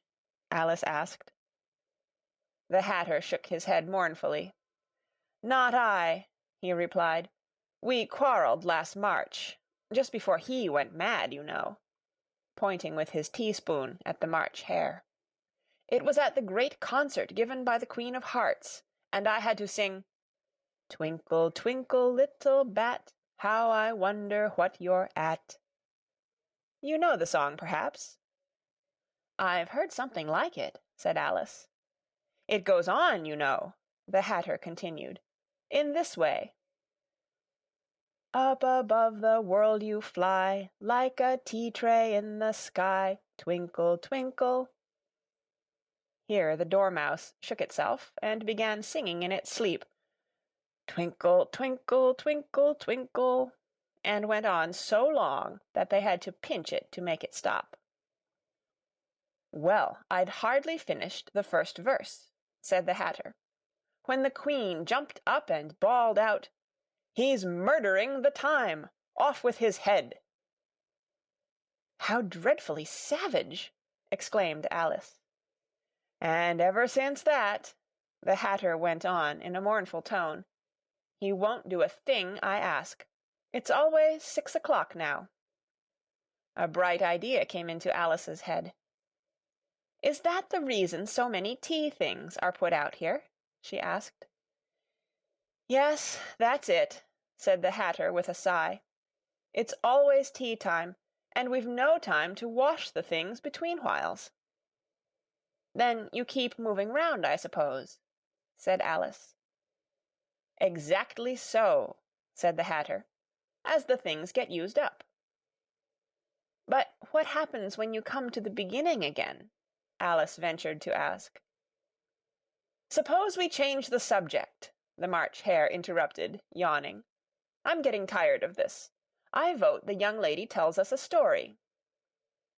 "I'm afraid I don't know one," said Alice, rather alarmed at the proposal. "Then the Dormouse shall," they both cried. "Wake up, Dormouse!" and they pinched it on both sides at once. The Dormouse slowly opened his eyes. "I wasn't asleep," he said, in a hoarse, feeble voice.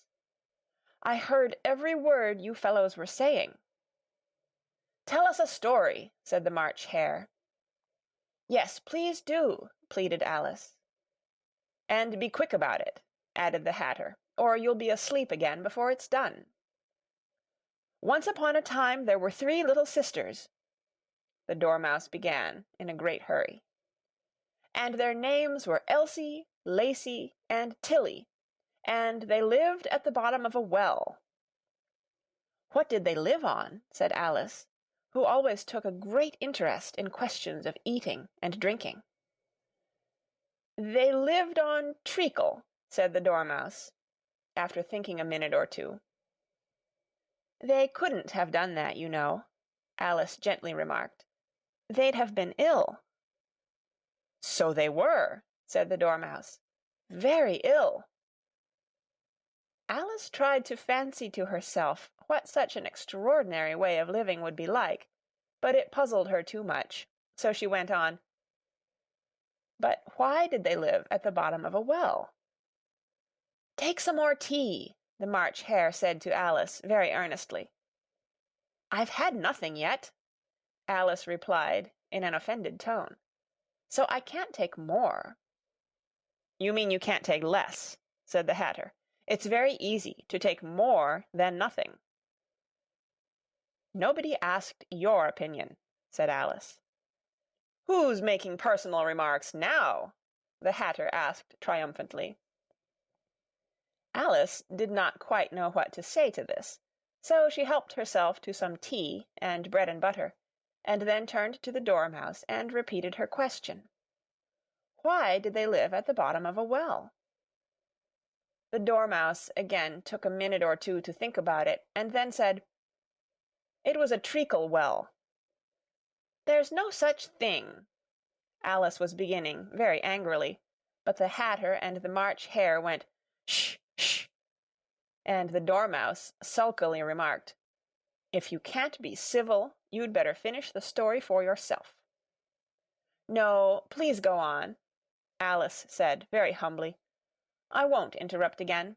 I dare say there may be one." "One indeed," said the Dormouse indignantly. However, he consented to go on. "And so these 3 little sisters, they were learning to draw, you know." "What did they draw?" said Alice, quite forgetting her promise. "Treacle," said the Dormouse, without considering at all this time. "I want a clean cup," interrupted the Hatter. "Let's all move one place on." He moved on as he spoke, and the Dormouse followed him. The March Hare moved into the Dormouse's place, and Alice rather unwillingly took the place of the March Hare. The Hatter was the only one who got any advantage from the change, and Alice was a good deal worse off than before, as the March Hare had just upset the milk jug into his plate. Alice did not wish to offend the Dormouse again, so she began very cautiously. "But I don't understand. Where did they draw the treacle from?" "You can draw water out of a water well," said the Hatter. "So I should think you could draw treacle out of a treacle well, eh, stupid?" "But they were in the well," Alice said to the Dormouse, not choosing to notice this last remark. "Of course they were," said the Dormouse. "Well in." This answer so confused poor Alice that she let the Dormouse go on for some time without interrupting it. "They were learning to draw," the Dormouse went on, yawning and rubbing its eyes, for it was getting very sleepy. "And they drew all manner of things, everything that begins with an M." "Why with an M?" said Alice. "Why not?" said the March Hare. Alice was silent. The Dormouse had closed its eyes by this time, and was going off into a doze, but on being pinched by the Hatter, it woke up again with a little shriek, and went on. "That begins with an M, such as mousetraps, and the moon, and memory, and muchness. You know you say things are much of a muchness, Did you ever see such a thing as a drawing of a muchness?" "Really, now you ask me," said Alice, very much confused, "I don't think—" "Then you shouldn't talk," said the Hatter. This piece of rudeness was more than Alice could bear. She got up in great disgust and walked off. The Dormouse fell asleep instantly, and neither of the others took the least notice of her going, though she looked back once or twice, half hoping that they would call after her. The last time she saw them, they were trying to put the Dormouse into the teapot.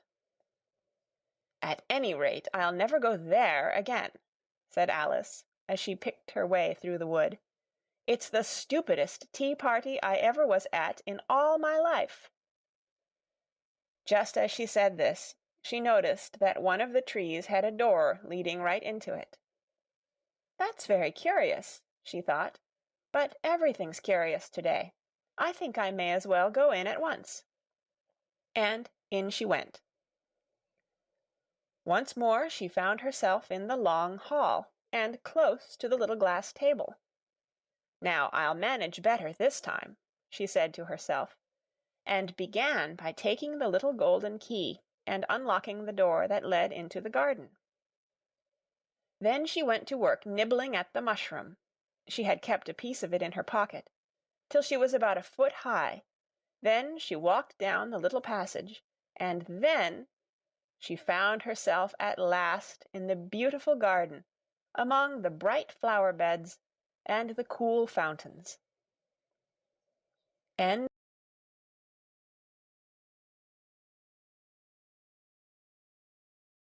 Chapter 8. The Queen's Croquet Ground. A large rose tree stood near the entrance of the garden. The roses growing on it were white, but there were 3 gardeners at it, busily painting them red. Alice thought this a very curious thing, and she went nearer to watch them, and just as she came up to them she heard one of them say, "Look out now, Five! Don't go splashing paint all over me like that." "I couldn't help it," said Five in a sulky tone. "Seven jogged my elbow." On which Seven looked up and said, "That's right, Five, always lay the blame on others."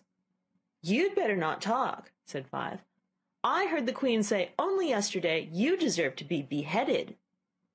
"What for?" said the one who had spoken first.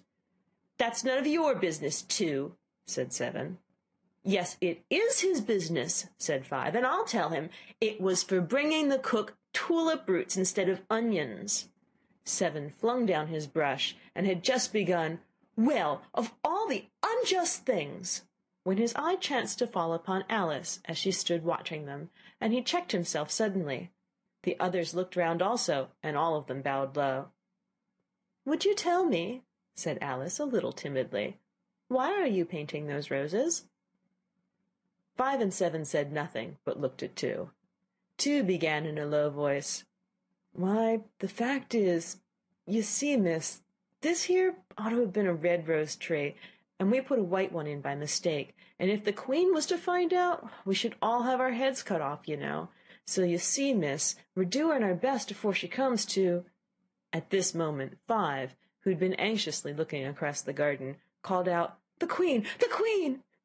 and the 3 gardeners instantly threw themselves flat upon their faces. There was a sound of many footsteps, and Alice looked round, eager to see the Queen. First came 10 soldiers, carrying clubs. They were all shaped like the 3 gardeners, oblong and flat, with their hands and feet at the corners. Next the 10 courtiers. These were ornamented all over with diamonds, and walked 2 and 2, as the soldiers did.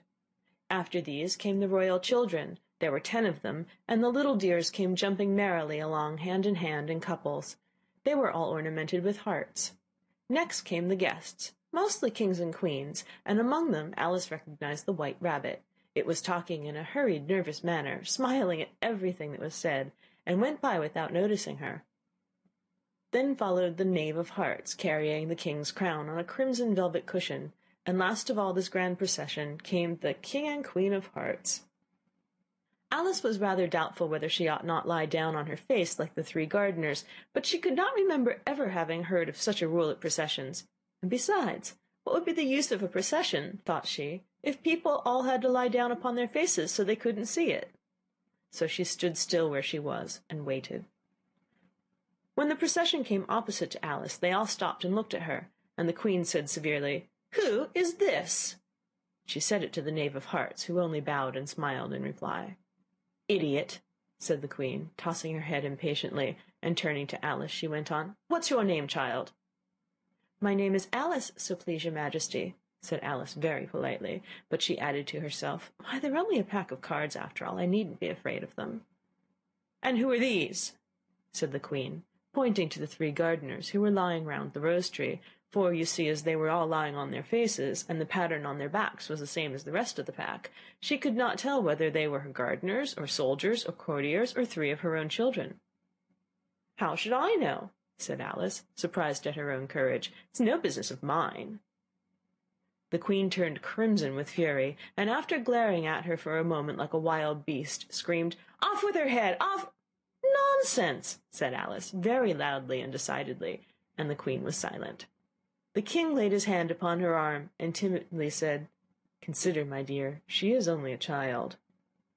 The Queen turned angrily away from him, and said to the Knave, "Turn them over." The Knave did so very carefully, with 1 foot. "Get up!" said the Queen, in a shrill, loud voice, and the 3 gardeners instantly jumped up and began bowing to the King, the Queen, the royal children, and everybody else.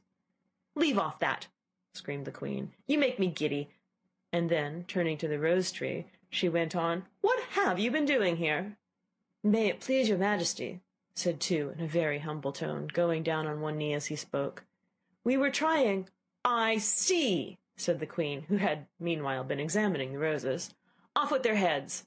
And the procession moved on, 3 of the soldiers remaining behind to execute the unfortunate gardeners, who ran to Alice for protection. "You shan't be beheaded," said Alice, and she put them into a large flower-pot that stood near. The 3 soldiers wandered about for a minute or 2 looking for them, and then quietly marched off after the others. "Are their heads off?" shouted the Queen. "Their heads are gone, if it please your Majesty," the soldiers shouted in reply. "That's right," shouted the Queen. "Can you play croquet?" The soldiers were silent, and looked at Alice, as the question was evidently meant for her. "Yes," shouted Alice. "Come on, then," roared the Queen, and Alice joined the procession, wondering very much what would happen next. "It's a very fine day," said a timid voice at her side. She was walking by the White Rabbit, who was peeping anxiously into her face. "Very," said Alice. "Where's the Duchess?" "Shh, shh," said the Rabbit in a low, hurried tone. He looked anxiously over his shoulder as he spoke, and then raised himself upon tiptoe, put his mouth close to her ear, and whispered, "She's under sentence of execution." "What for?" said Alice. "Did you say, 'what a pity'?" the Rabbit asked. "No, I didn't," said Alice. "I don't think it's at all a pity. I said, 'what for?'" "She boxed the Queen's ears," the Rabbit began. Alice gave a little scream of laughter. "Oh, hush!" the Rabbit whispered in a frightened tone. "The Queen will hear you. You see, she came rather late, and the Queen said—" "Get to your places!" shouted the Queen in a voice of thunder, and people began running about in all directions, tumbling up against each other. However, they got settled down in a minute or 2, and the game began. Alice thought she had never seen such a curious croquet ground in her life. It was all ridges and furrows. The balls were live hedgehogs, the mallets live flamingos, and the soldiers had to double themselves up and to stand on their hands and feet to make the arches. The chief difficulty Alice found at first was in managing her flamingo. She succeeded in getting its body tucked away comfortably enough under her arm, with its legs hanging down, but generally, just as she got its neck nicely straightened out, and was going to give the hedgehog a blow with its head, it would twist itself round and look up in her face, with such a puzzled expression that she could not help bursting out laughing. And when she got its head down, and she was going to begin again, it was very provoking to find that the hedgehog had unrolled itself and was in the act of crawling away. Besides all this, there was generally a ridge or furrow in the way wherever she wanted to send the hedgehog to, and as the doubled-up soldiers were always getting up and walking off to other parts of the ground, Alice soon came to the conclusion that it was a very difficult game indeed. The players all played at once, without waiting for turns, quarrelling all the while, and fighting for the hedgehogs. And in a very short time the Queen was in a furious passion, and went stamping about and shouting, "Off with his head! Off with her head!" about once in a minute. Alice began to feel very uneasy. To be sure, she had not as yet had any dispute with the Queen, But she knew that it might happen any minute, and then, thought she, what would become of me? They're dreadfully fond of beheading people here. The great wonder is that there's anyone left alive. She was looking about for some way of escape, and wondering whether she could get away without being seen, when she noticed a curious appearance in the air. It puzzled her very much at first, but after watching it a minute or two, she made it out to be a grin, and she said to herself, "It's the Cheshire Cat. Now I shall have somebody to talk to." "How are you getting on?" said the cat, as soon as there was mouth enough for it to speak with. Alice waited till the eyes appeared, and then nodded. It's no use speaking to it, she thought, till its ears have come, or at least one of them. In another minute the whole head appeared, and then Alice put down her flamingo, and began an account of the game, feeling very glad she had someone to listen to her. The cat seemed to think that there was enough of it now in sight, and no more of it appeared. "I don't think they play at all fairly," Alice began, in rather a complaining tone. "And they all quarrel so dreadfully one can't hear oneself speak. And they don't seem to have any rules in particular. At least, if there are, nobody attends to them. And you've no idea how confusing it is, all the things being alive. For instance, there's the arch I've got to go through next, walking about at the other end of the ground. And I should have croqueted the Queen's hedgehog just now, only it ran away when it saw mine coming." "How do you like the Queen?" said the cat in a low voice. "Not at all," said Alice. "She's so extremely—" Just then she noticed that the Queen was close behind her, listening, so she went on, "likely to win, that it's hardly worth while finishing the game." The Queen smiled and passed on. "Who are you talking to?" said the King, going up to Alice and looking at the cat's head with great curiosity. "It's a friend of mine, a Cheshire cat," said Alice. "Allow me to introduce it." "I don't like the look of it at all," said the King. "However, it may kiss my hand if it likes." "I'd rather not," the cat remarked. "Don't be impertinent," said the King, "and don't look at me like that."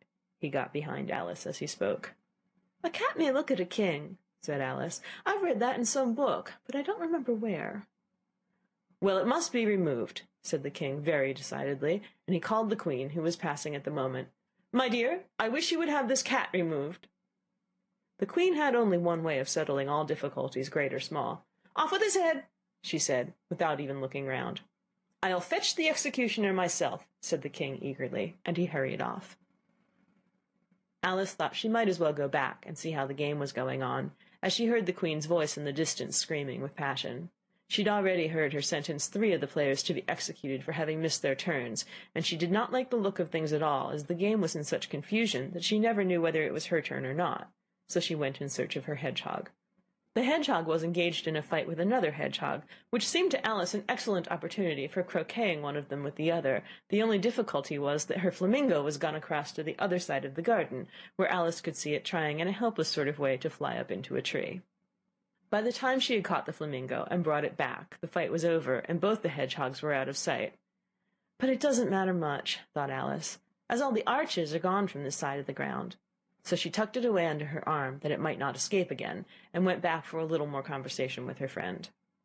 When she got back to the Cheshire Cat, she was surprised to find quite a large crowd collected around it. There was a dispute going on between the executioner, the King, and the Queen, who were all talking at once, while all the rest were quite silent and looked very uncomfortable. The moment Alice appeared, she was appealed to by all three to settle the question, and they repeated their arguments to her, though, as they all spoke at once, she found it very hard indeed to make out exactly what they said. The executioner's argument was, you couldn't cut off a head unless there was a body to cut it off from, that he had never had to do such a thing before, and he wasn't going to begin at his time of life. The King's argument was that anything that had a head could be beheaded, and that you weren't to talk nonsense.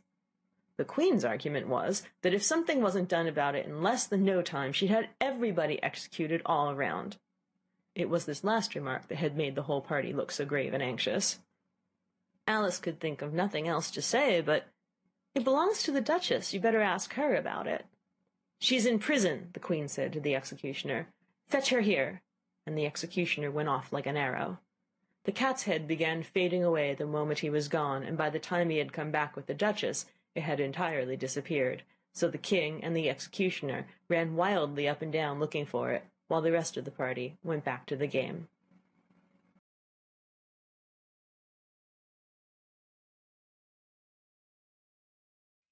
Chapter 9. The Mock Turtle's Story. "You can't think how glad I am to see you again, you dear old thing," said the Duchess, as she tucked her arm affectionately into Alice's, and they walked off together. Alice was very glad to find her in such a pleasant temper, and thought to herself that perhaps it was only the pepper that had made her so savage when they met in the kitchen. "When I'm a duchess," she said to herself, not in a very hopeful tone, though, "I won't have any pepper in my kitchen at all. Soup does very well without. Maybe it's always pepper that makes people hot-tempered," she went on, very much pleased at having found out a new kind of rule. "And vinegar that makes them sour, and chamomile that makes them bitter, and barley sugar and such things that make children sweet-tempered. I only wish people knew that. Then they wouldn't be so stingy about it, you know." She had quite forgotten the Duchess by this time, and was a little startled when she heard her voice close to her ear. "You're thinking about something, my dear, and that makes you forget to talk. I can't tell you just now what the moral of that is, but I shall remember it in a bit." "Perhaps it hasn't one," Alice ventured to remark. "Tut, tut, child," said the Duchess. "Everything's got a moral, if only you can find it." And she squeezed herself up closer to Alice's side as she spoke. Alice did not much like keeping so close to her. First, because the Duchess was very ugly, and secondly, because she was exactly the right height to rest her chin upon Alice's shoulder, and it was an uncomfortably sharp chin. However, she did not like to be rude, so she bore it as well as she could. "The game's going on rather better now," she said, by way of keeping up the conversation a little. "'Tis so," said the Duchess, "and the moral of that is, oh, 'tis love that makes the world go round." "Somebody said," Alice whispered, "that it's done by everybody minding their own business." Well, it means much the same thing," said the Duchess, digging her sharp little chin into Alice's shoulder, as she added, "and the moral of that is, take care of the sense, and the sounds will take care of themselves." "How fond she is of finding morals in things," Alice thought to herself. "I dare say you're wondering why I don't put my arm round your waist," the Duchess said after a pause. "The reason is that I'm doubtful about the temper of your flamingo. Shall I try the experiment?" "He might bite," Alice cautiously replied, not feeling at all anxious to have the experiment tried. "Very true," said the Duchess. "Flamingos and mustard both bite, and the moral of that is, birds of a feather flock together." "Only mustard isn't a bird," Alice remarked. "Right as usual," said the Duchess. "What a clear way you have of putting things." "It's a mineral, I think," said Alice. "Of course it is," said the Duchess, who seemed ready to agree to everything that Alice said. "There's a large mustard mine near here, and the moral of that is, the more there is of mine, the less there is of yours." "Oh, I know!" exclaimed Alice, who had not attended to this last remark. "It's a vegetable. It doesn't look like one, but it is." "I quite agree with you," said the Duchess, "and the moral of that is, be what you would seem to be.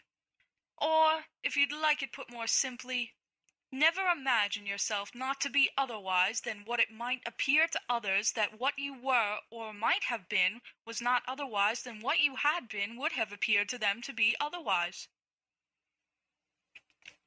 "I think I should understand that better," Alice said very politely, "if I had it written down, but I can't quite follow it as you say it."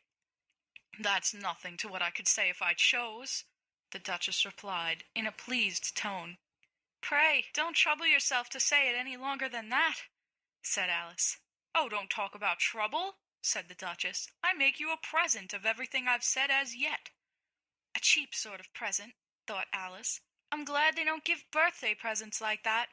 But she did not venture to say it out loud. "Thinking again?" the Duchess asked, with another dig of her sharp little chin. "I've a right to think."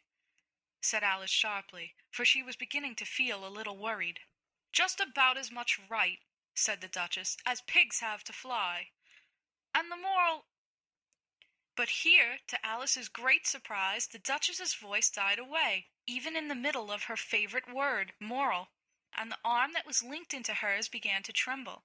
Alice looked up, and there stood the Queen in front of them, with her arms folded, frowning like a thunderstorm.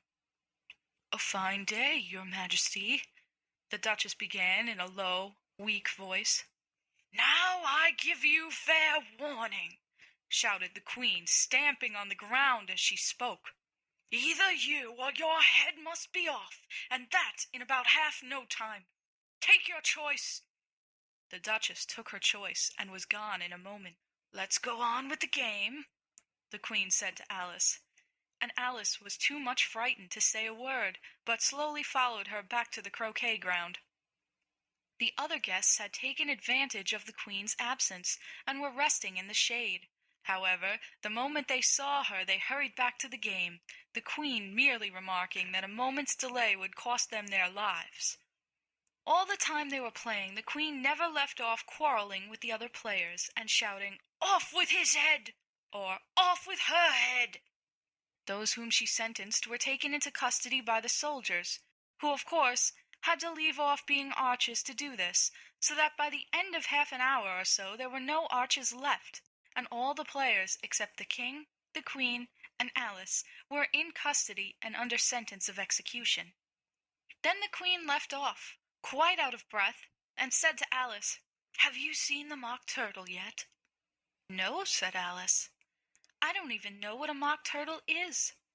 "It's the thing mock turtle soup is made from," said the Queen. "I never saw one, or heard of one," said Alice. "Come on, then," said the Queen, "and he shall tell you his history."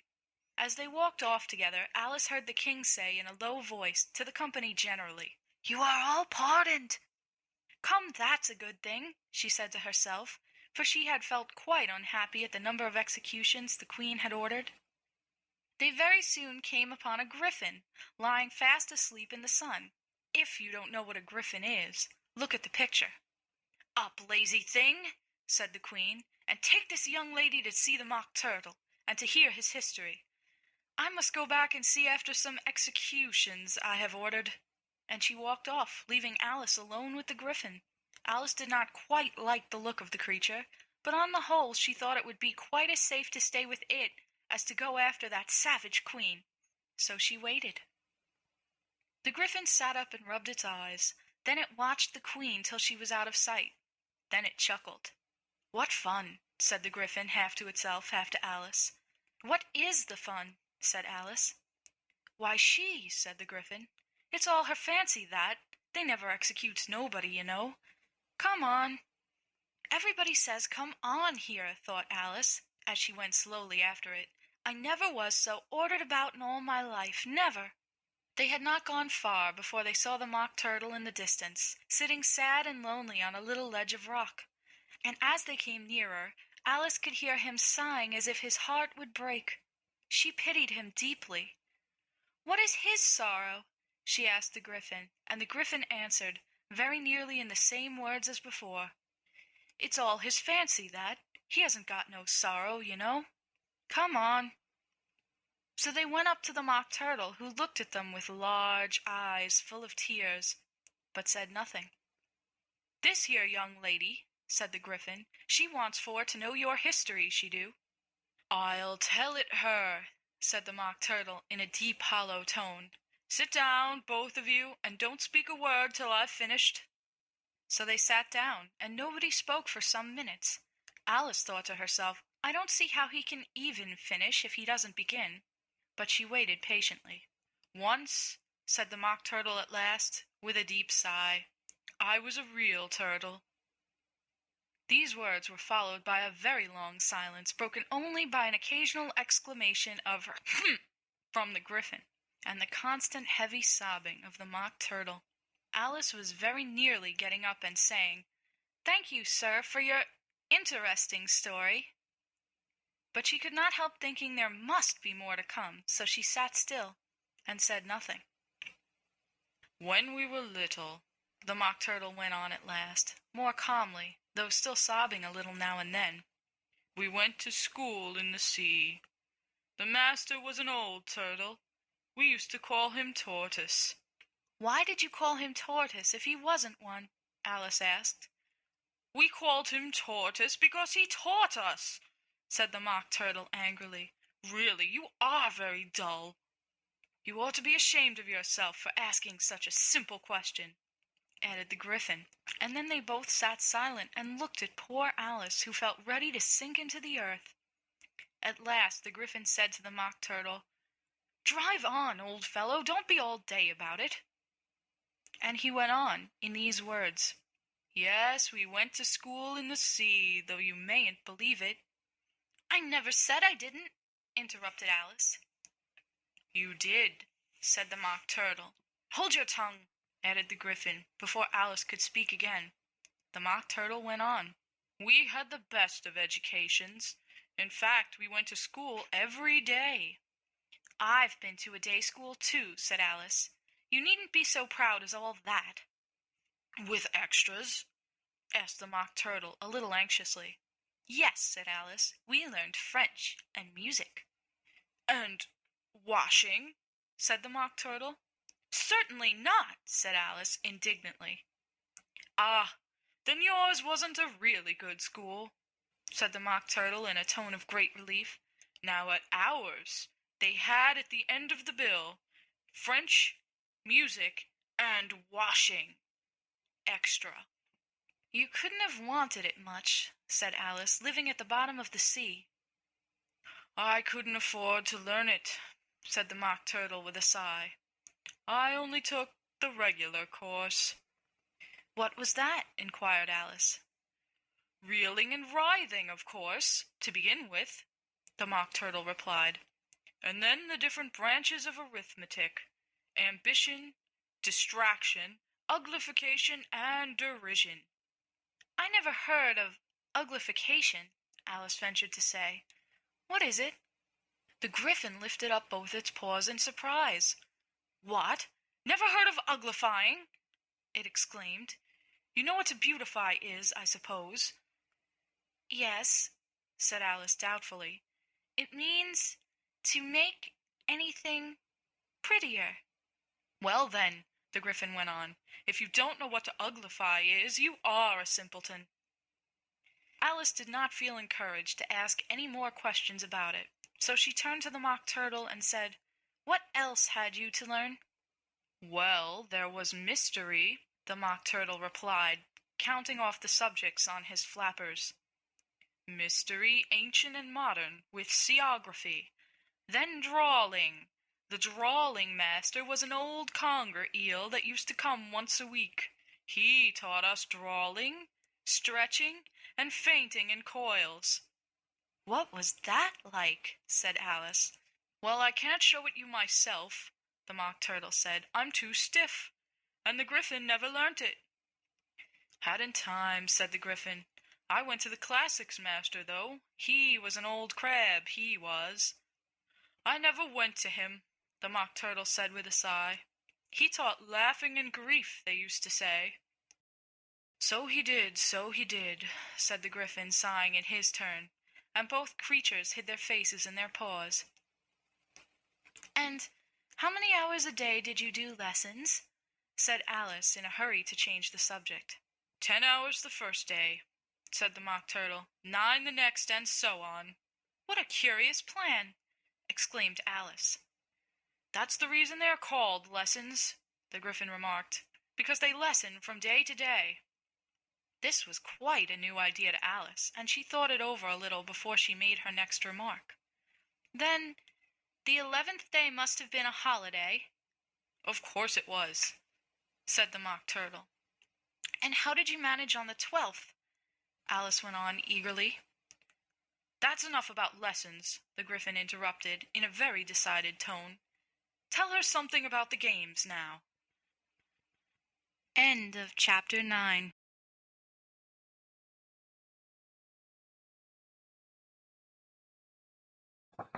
Chapter 10.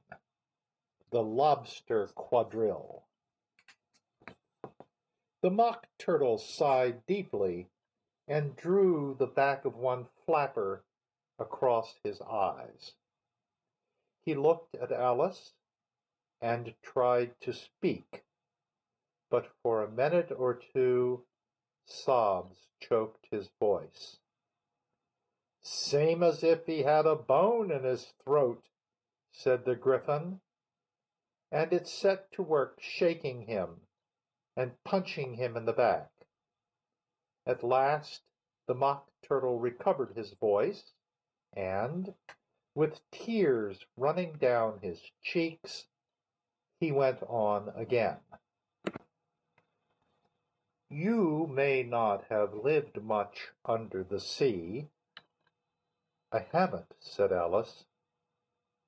"And perhaps you were never even introduced to a lobster." Alice began to say, "I once tasted," but checked herself hastily and said, "No, never." "So you can have no idea what a delightful thing a lobster quadrille is." "No, indeed," said Alice. "What sort of a dance is it?" "Why," said the Gryphon, "you first form into a line along the seashore." "Two lines!" cried the Mock Turtle. "Seals, turtles, salmon, and so on. Then, when you've cleared all the jellyfish out of the way—" "That generally takes some time," interrupted the Gryphon.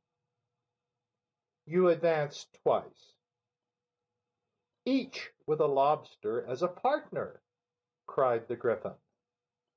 "Of course," the Mock Turtle said.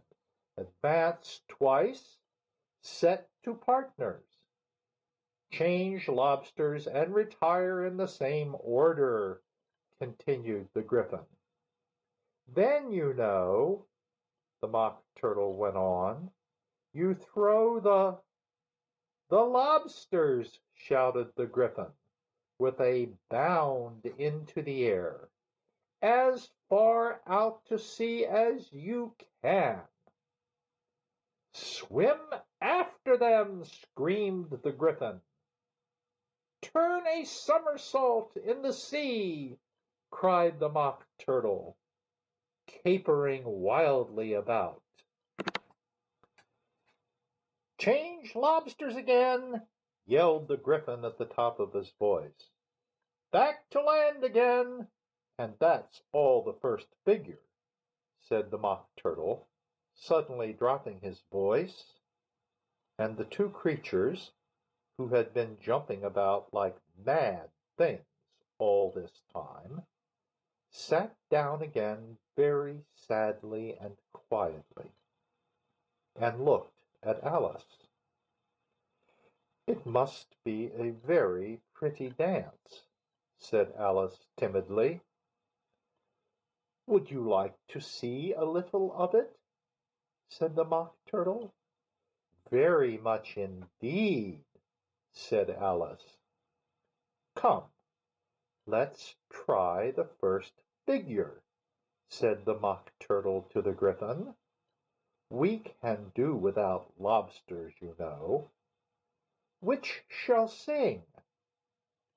"Oh, you sing," said the Gryphon. "I've forgotten the words."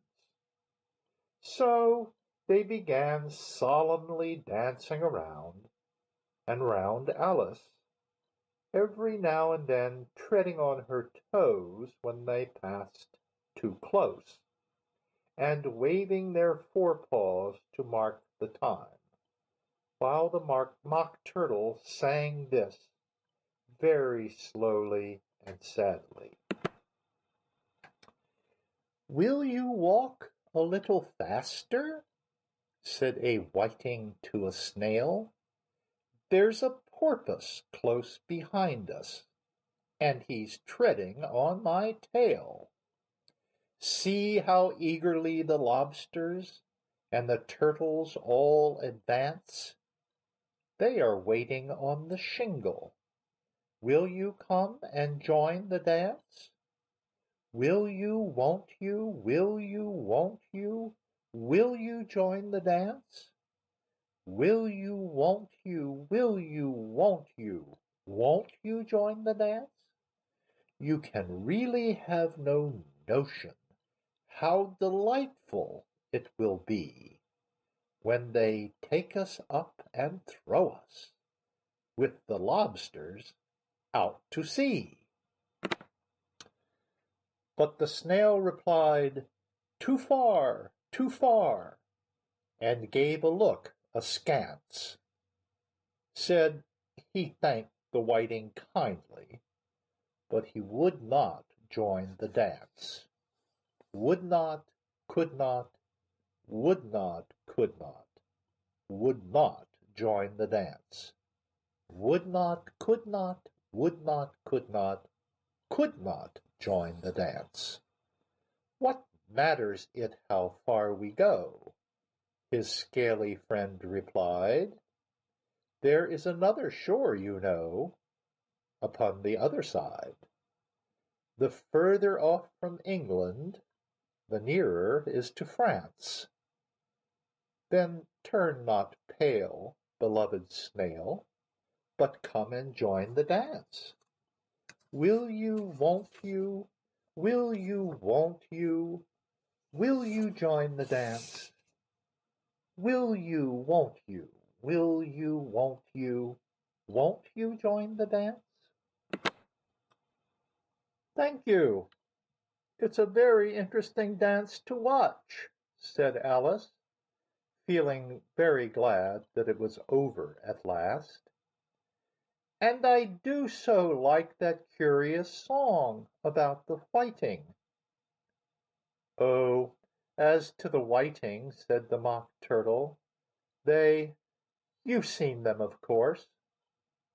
Yes, said Alice, I've often seen them at She checked herself hastily. I don't know where Din may be, said the Mock Turtle, but if you've seen them so often, of course you know what they're like. I believe so, Alice replied thoughtfully. They have their tails in their mouths, and they're all over crumbs. You're wrong about the crumbs, said the Mock Turtle. Crumbs would all wash off in the sea. But they have their tails in their mouths, and the reason is, here the Mock Turtle yawned and shut his eyes. Tell her about the reason and all that, he said to the Gryphon.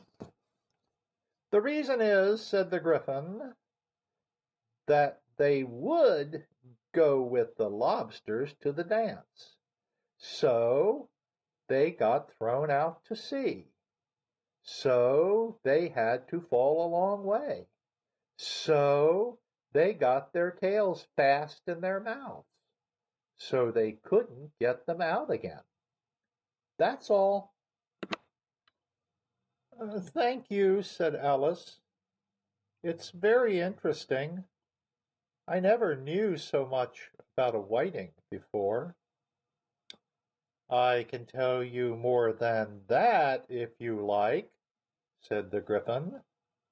Do you know why it's called a whiting? I never thought about it, said Alice. Why? It does the boots and shoes, the Gryphon replied very solemnly. Alice was thoroughly puzzled. Does the boots and shoes? She repeated in a wondering tone. Why, what are your shoes done with? Said the Gryphon. I mean, what makes them so shiny? Alice looked down at them. and considered a little before she gave her answer.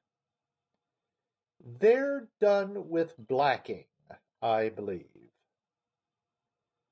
Boots and shoes under the sea, the Gryphon went on in a deep voice, are done with whiting. Now you know. And what are they made of? Alice asked in a tone of great curiosity. Soles and eels, of course, the Gryphon replied rather impatiently. Any shrimp could have told you that. If I'd been the whiting, said Alice, whose thoughts were still running on the song, I'd have said to the porpoise, keep back, please. We don't want you with us. They were obliged to have him with them, the Mock Turtle said. No wise fish would go anywhere without a porpoise. Wouldn't it really? Said Alice in a tone of great surprise. Of course not, said the Mock Turtle. Why, if a fish came to me and told me he was going on a journey, I would say, with what porpoise? Don't you mean purpose? Said Alice. I mean what I say, the Mock Turtle replied in an offended tone. And the Gryphon added, come, let's hear some of your adventures. I could tell you my adventures beginning from this morning, said Alice a little timidly, but it's no use going back to yesterday, because I was a different person then. Explain all that? Said the Mock Turtle. No, no, the adventures first, said the Gryphon in an impatient tone. Explanations take such a dreadful time. So Alice began telling them her adventures from the time when she first saw the white rabbit. She was a little nervous about it just at first. The two creatures got so close to her, one on each side, and opened their eyes and mouths so very wide. But she gained courage as she went on. Her listeners were perfectly quiet till she got to the part about her repeating, You are old, Father William, to the caterpillar, and the words all coming different. And then the Mock Turtle drew a long breath and said, That's very curious. It's all about as curious as it can be, said the Gryphon. It all came different, the Mock Turtle repeated thoughtfully. I should like to hear her try and repeat something now. Tell her to begin. He looked at the Gryphon as if he thought it had some kind of authority over Alice. Stand up and repeat. 'Tis the voice of the sluggard, said the Gryphon. How the creatures order one about, and make one repeat lessons, thought Alice. I might as well be at school at once. However, she got up and began to repeat it. But her head was so full of the lobster quadrille that she hardly knew what she was saying, and the words came very queer indeed. 'Tis the voice of the lobster, I heard him declare. You have baked me too brown. I must sugar my hair. As a duck with its eyelids, so he with his nose trims his belt and his buttons, and turns out his toes. When the sands are all dry, he is gay as a lark, and will talk in contemptuous tones of the shark. But when the tide rises and sharks are around, his voice has a timid and tremulous sound. That's different from what I used to say when I was a child, said the Gryphon. Well, I never heard it before, said the Mock Turtle, but it sounds uncommon nonsense. Alice said nothing. She had sat down with her face in her hands, wondering if anything would ever happen in a natural way again. I should like to have it explained, said the Mock Turtle. She can't explain it, said the Gryphon hastily. Go on with the next verse. But about his toes, the Mock Turtle persisted. How could he turn them out with his nose, you know? It's the first position in dancing, Alice said, but was dreadfully puzzled by the whole thing, and longed to change the subject. Go on with the next verse, the Gryphon repeated impatiently. It begins, I passed by his garden. Alice did not dare to disobey, though she felt sure it would all come wrong, and she went on in a trembling voice. I passed by his garden and marked with one eye how the owl and the panther were sharing a pie.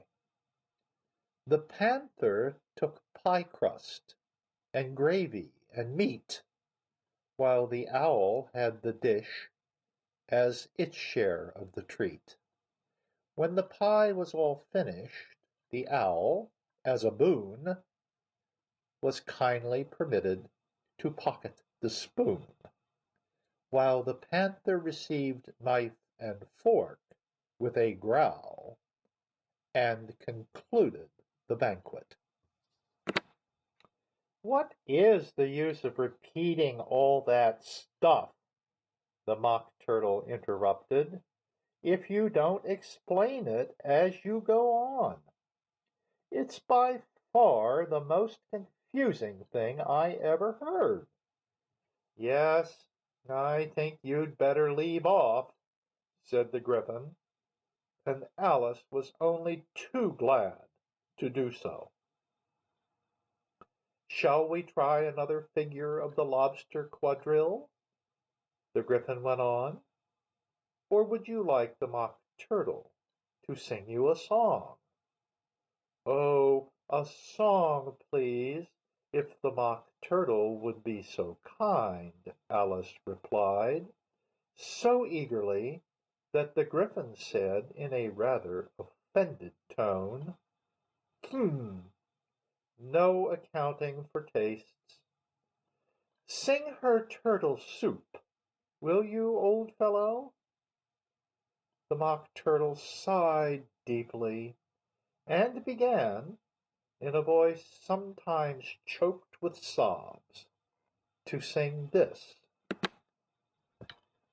Beautiful soup, so rich and green, waiting in a hot tureen.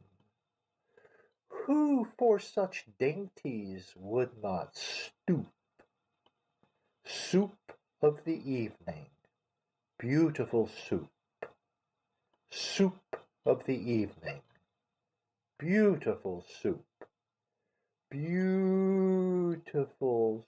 soup, beautiful soup, soup of the evening, beautiful, beautiful soup, beautiful soup. Who cares for fish, game, or any other dish?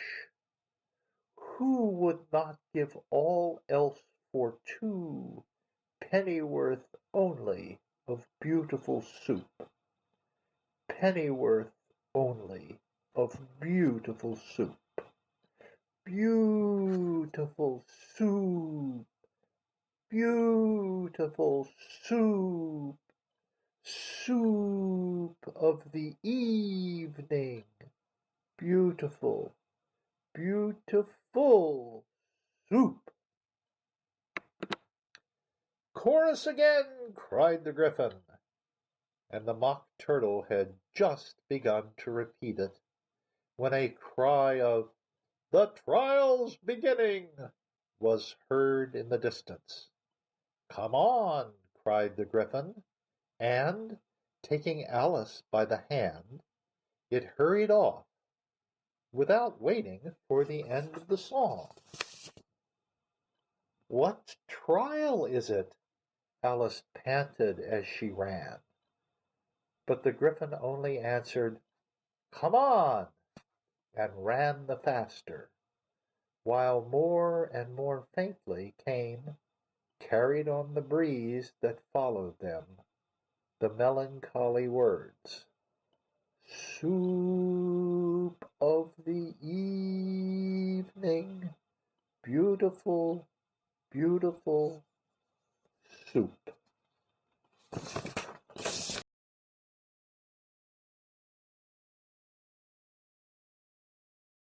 Chapter 11.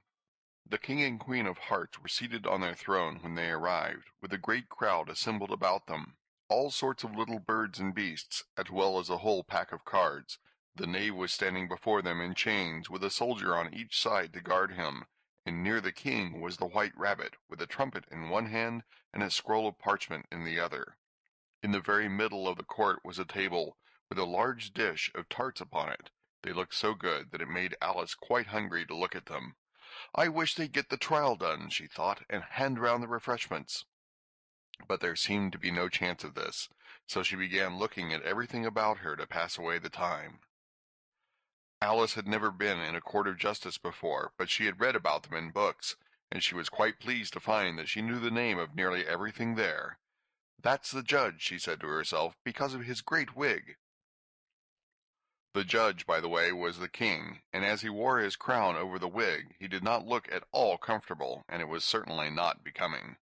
"And that's the jury box," thought Alice, "and those 12 creatures," she was obliged to say creatures, you see, because some of them were animals and some were birds. "I suppose they are the jurors." She said this last word 2 or 3 times over to herself, being rather proud of it, for she thought, and rightly too, that very few little girls of her age knew the meaning of it at all. However, jurymen would have done just as well.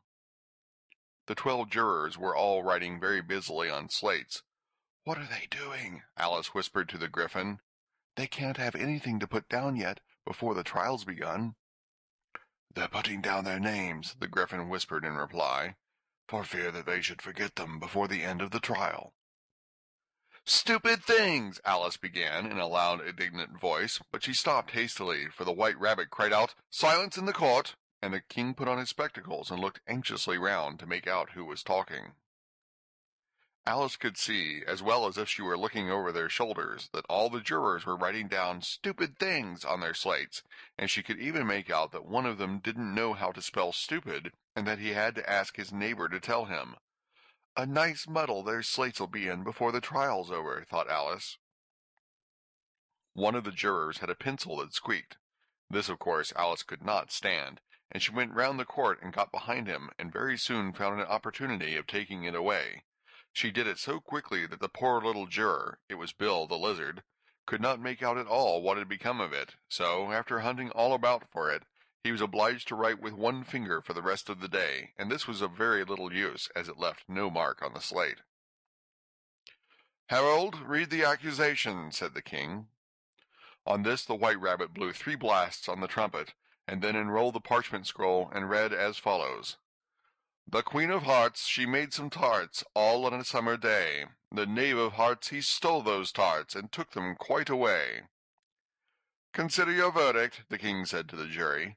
"Not yet, not yet," the rabbit hastily interrupted. "There's a great deal to come before that." "Call the first witness," said the king, and the White Rabbit blew 3 blasts on the trumpet and called out, "First witness." The first witness was the Hatter. He came in with a teacup in one hand and a piece of bread and butter in the other.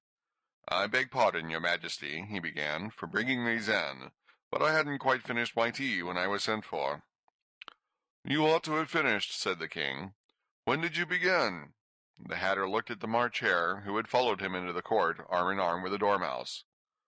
14th of March, I think it was," he said. 15th, said the March Hare. 16th, added the Dormouse. "Write that down," the king said to the jury, and the jury eagerly wrote down all 3 dates on their slates, and then added them up and reduced the answer to shillings and pence. "Take off your hat," the king said to the Hatter. "It isn't mine," said the Hatter. "Stolen!" the king exclaimed, turning to the jury, who instantly made a memorandum of the fact. "I keep them to sell," the Hatter added as an explanation. "I've none of my own. I'm a hatter." Here the queen put on her spectacles and began staring at the Hatter, who turned pale and fidgeted. "Give your evidence," said the king, "and don't be nervous, or I'll have you executed on the spot." This did not seem to encourage the witness at all. He kept shifting from one foot to the other, looking uneasily at the queen, and in his confusion he bit a large piece out of his teacup instead of the bread and butter. Just at this moment Alice felt a very curious sensation, which puzzled her a good deal until she made out what it was. She was beginning to grow larger again, and she thought at first she would get up and leave the court, but on second thoughts she decided to remain where she was as long as there was room for her. "I wish you wouldn't squeeze so," said the Dormouse, who was sitting next to her. "I can hardly breathe." "I can't help it," said Alice very meekly. "I'm growing." "You've no right to grow here," said the Dormouse. "Don't talk nonsense," said Alice more boldly. "You know you're growing too." "Yes, but I grow at a reasonable pace," said the Dormouse, "not in that ridiculous fashion." And he got up very sulkily and crossed over to the other side of the court.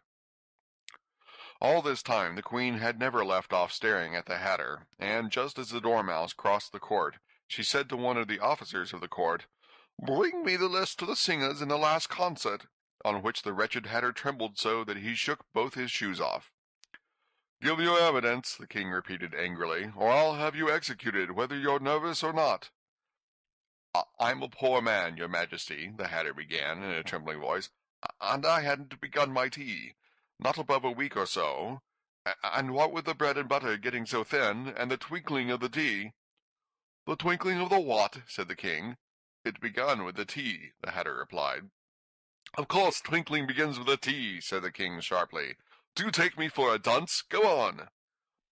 "I'm a poor man," the Hatter went on, "and most things twinkled after that, only the March Hare said—" "I didn't," the March Hare interrupted in a great hurry. "You did," said the Hatter. "I deny it," said the March Hare. "He denies it," said the king. "Leave out that part." "Well, at any rate, the Dormouse said," the Hatter went on, looking anxiously round to see if he would deny it too, but the Dormouse denied nothing, being fast asleep. "After that," continued the Hatter, "I cut some more bread and butter." "But what did the Dormouse say?" one of the jury asked. "That I can't remember," said the Hatter. "You must remember," remarked the king, "or I'll have you executed." The miserable Hatter dropped his teacup and bread and butter and went down on one knee. "I'm a poor man, your majesty," he began. "You're a very poor speaker," said the king. Here one of the guinea pigs cheered, and was immediately suppressed by the officers of the court. As that is rather a hard word, I will just explain to you how it was done. They had a large canvas bag, which tied up at the mouth with strings. Into this they slipped the guinea pig head first, and then sat upon it. "I'm glad I've seen that done," thought Alice. "I've so often read in the newspapers at the end of trials there was some attempts at applause which was immediately suppressed by the officers of the court, and I never understood what it meant till now." If that's all you know about it, you may stand down, continued the king. I can't go no lower, said the Hatter. I'm on the floor as it is. Then you may sit down, the king replied. Here the other guinea pig cheered, and was suppressed. Come, that finished the guinea pigs, thought Alice. Now we shall get on better. I'd rather finish my tea, said the Hatter, with an anxious look at the queen, who was reading the list of singers. You may go, said the king, and the Hatter hurriedly left the court without even waiting to put his shoes on. And just take his head off outside, the queen added to one of the officers, but the Hatter was out of sight before the officer could get to the door. Call the next witness, said the king. The next witness was the Duchess's cook. She carried the pepper box in her hand, and Alice guessed who it was, even before she got into the court, by the way the people near the door began sneezing all at once. Give your evidence, said the king. Sant, said the cook. The king looked anxiously at the White Rabbit, who said in a low voice, Your Majesty must cross-examine this witness. Well, if I must, I must, the king said, with a melancholy air, and after folding his arms and frowning at the cook till his eyes were nearly out of sight, he said in a deep voice, What are tarts made of? Pepper, mostly, said the cook. Treacle, said a sleepy voice behind her. Call that dormouse, the queen shrieked out. Behead that dormouse! Turn that dormouse out of court! Suppress him! Pinch him! Off with his whiskers! For some minutes the whole court was in confusion, getting the dormouse turned out, and by the time they had settled down again, the cook had disappeared. Never mind, said the king, with an air of great relief. Call the next witness, and he added in an undertone to the queen, Really, my dear, you must cross-examine the next witness. It quite makes my forehead ache. Alice watched the White Rabbit as he fumbled over the list, feeling very curious to see what the next witness would be like. For they haven't gotten much evidence yet, she said to herself. Imagine her surprise when the White Rabbit read out, at the top of his shrill little voice, the name, Alice!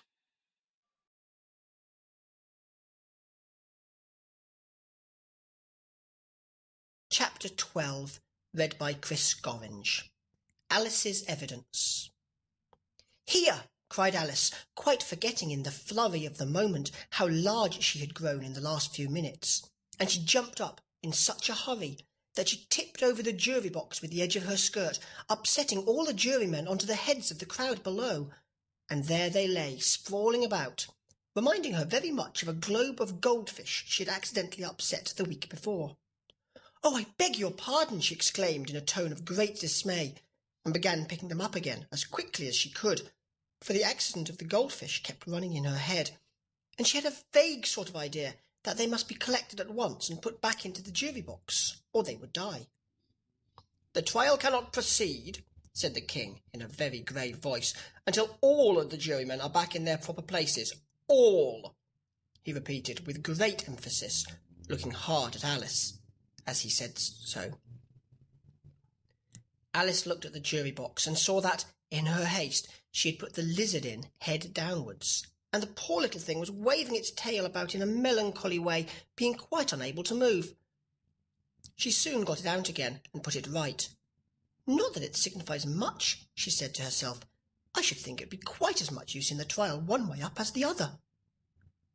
As soon as the jury had a little recovered from the shock of being upset, and their slates and pencils had been found and handed back to them, they set to work very diligently to write out a history of the accident, all except the lizard, who seemed too much overcome to do anything but sit with its mouth open, gazing up into the roof of the court. "What do you know about this business?" the king said to Alice. "Nothing," said Alice. "Nothing whatever?" persisted the king. "Nothing whatever," said Alice. "That's very important," the king said, turning to the jury.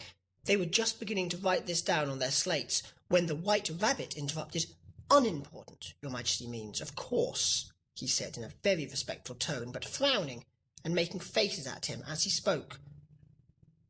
"Unimportant, of course, I meant," the king hastily said, and went on to himself in an undertone, "Important, unimportant, unimportant, important," as if he was trying which word sounded best. Some of the jury wrote it down important, and some unimportant. Alice could see this, as she was near enough to look over their slates, but it doesn't matter a bit, she thought to herself. At this moment the king, who had been for some time busily writing in his notebook, cackled out, "Silence!" and read out from his book, "Rule 42. All persons more than a mile high to leave the court." Everybody looked at Alice. "I'm not a mile high," said Alice. "You are," said the king. "Nearly 2 miles high," added the queen. "Well, I shan't go, at any rate," said Alice. "Beside, that's not a regular rule. You invented it just now." "It's the oldest rule in the book," said the king. "Then it ought to be number 1, said Alice. The king turned pale and shut his notebook hastily. "Consider your verdict," he said to the jury, in a low, trembling voice. "There's more evidence to come yet, please your majesty," said the White Rabbit, jumping up in a great hurry. "This paper has just been picked up." "What's in it?" said the queen. "I haven't opened it yet," said the White Rabbit, "but it seems to be a letter, written by the prisoner to somebody." "It must have been that," said the king, "unless it was written to nobody, which isn't usual, you know." "Who is it directed to?" said one of the jurymen. "It isn't directed at all," said the white letter. "In fact, there's nothing written on the outside." He unfolded the paper as he spoke and added, "It isn't a letter after all. It's a set of verses." "Are they in the prisoner's handwriting?" asked another of the jurymen. "No, they're not," said the White Rabbit, "and that's the queerest thing about it." The jury all looked puzzled. "He must have imitated somebody else's hand," said the king. The jury all brightened up again. "Please your majesty," said the knave, "I didn't write it, and they can't prove I did. There's no name signed at the end." "If you didn't sign it," said the king, "that only makes the matter worse. You must have meant some mischief, or else you'd have signed your name like an honest man." There was a general clapping of hands at this. It was the first really clever thing the king had said that day. "That proves his guilt," said the queen. "It proves nothing of the sort," said Alice. "Why, you don't even know what they're about." "Read them," said the king. The White Rabbit put on his spectacles. "Where shall I begin, please your majesty?" he asked. "Begin at the beginning," the king said gravely, "and go on till you come to the end, then stop."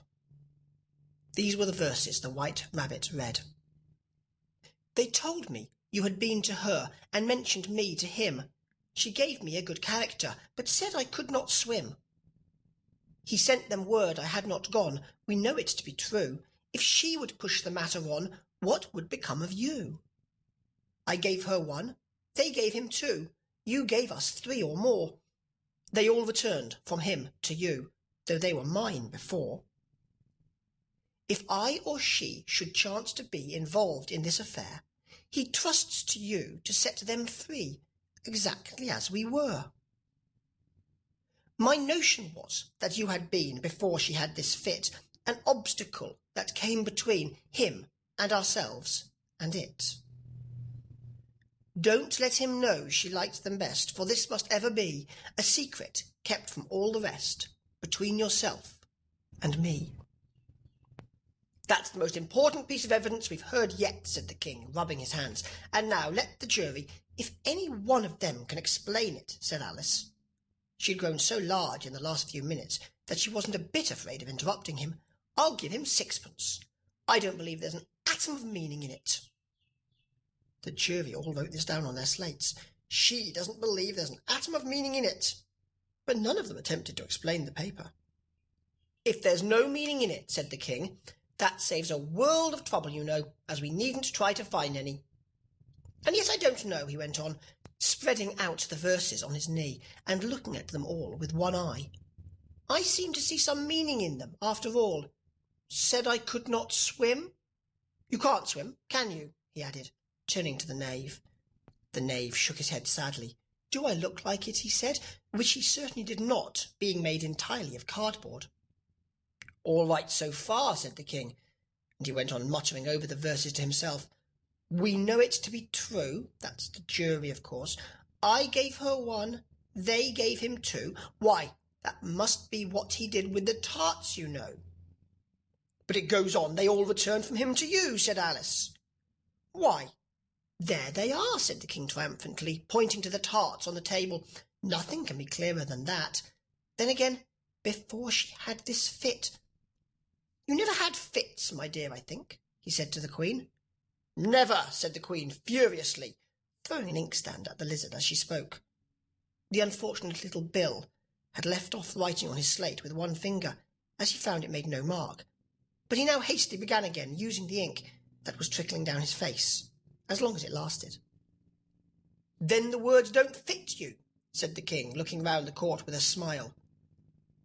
There was a dead silence. It's a pun, the King added in an offended tone, and everybody laughed. Let the jury consider their verdict, the King said, for about the 20th time that day. No, no, said the Queen, sentence first, verdict afterwards.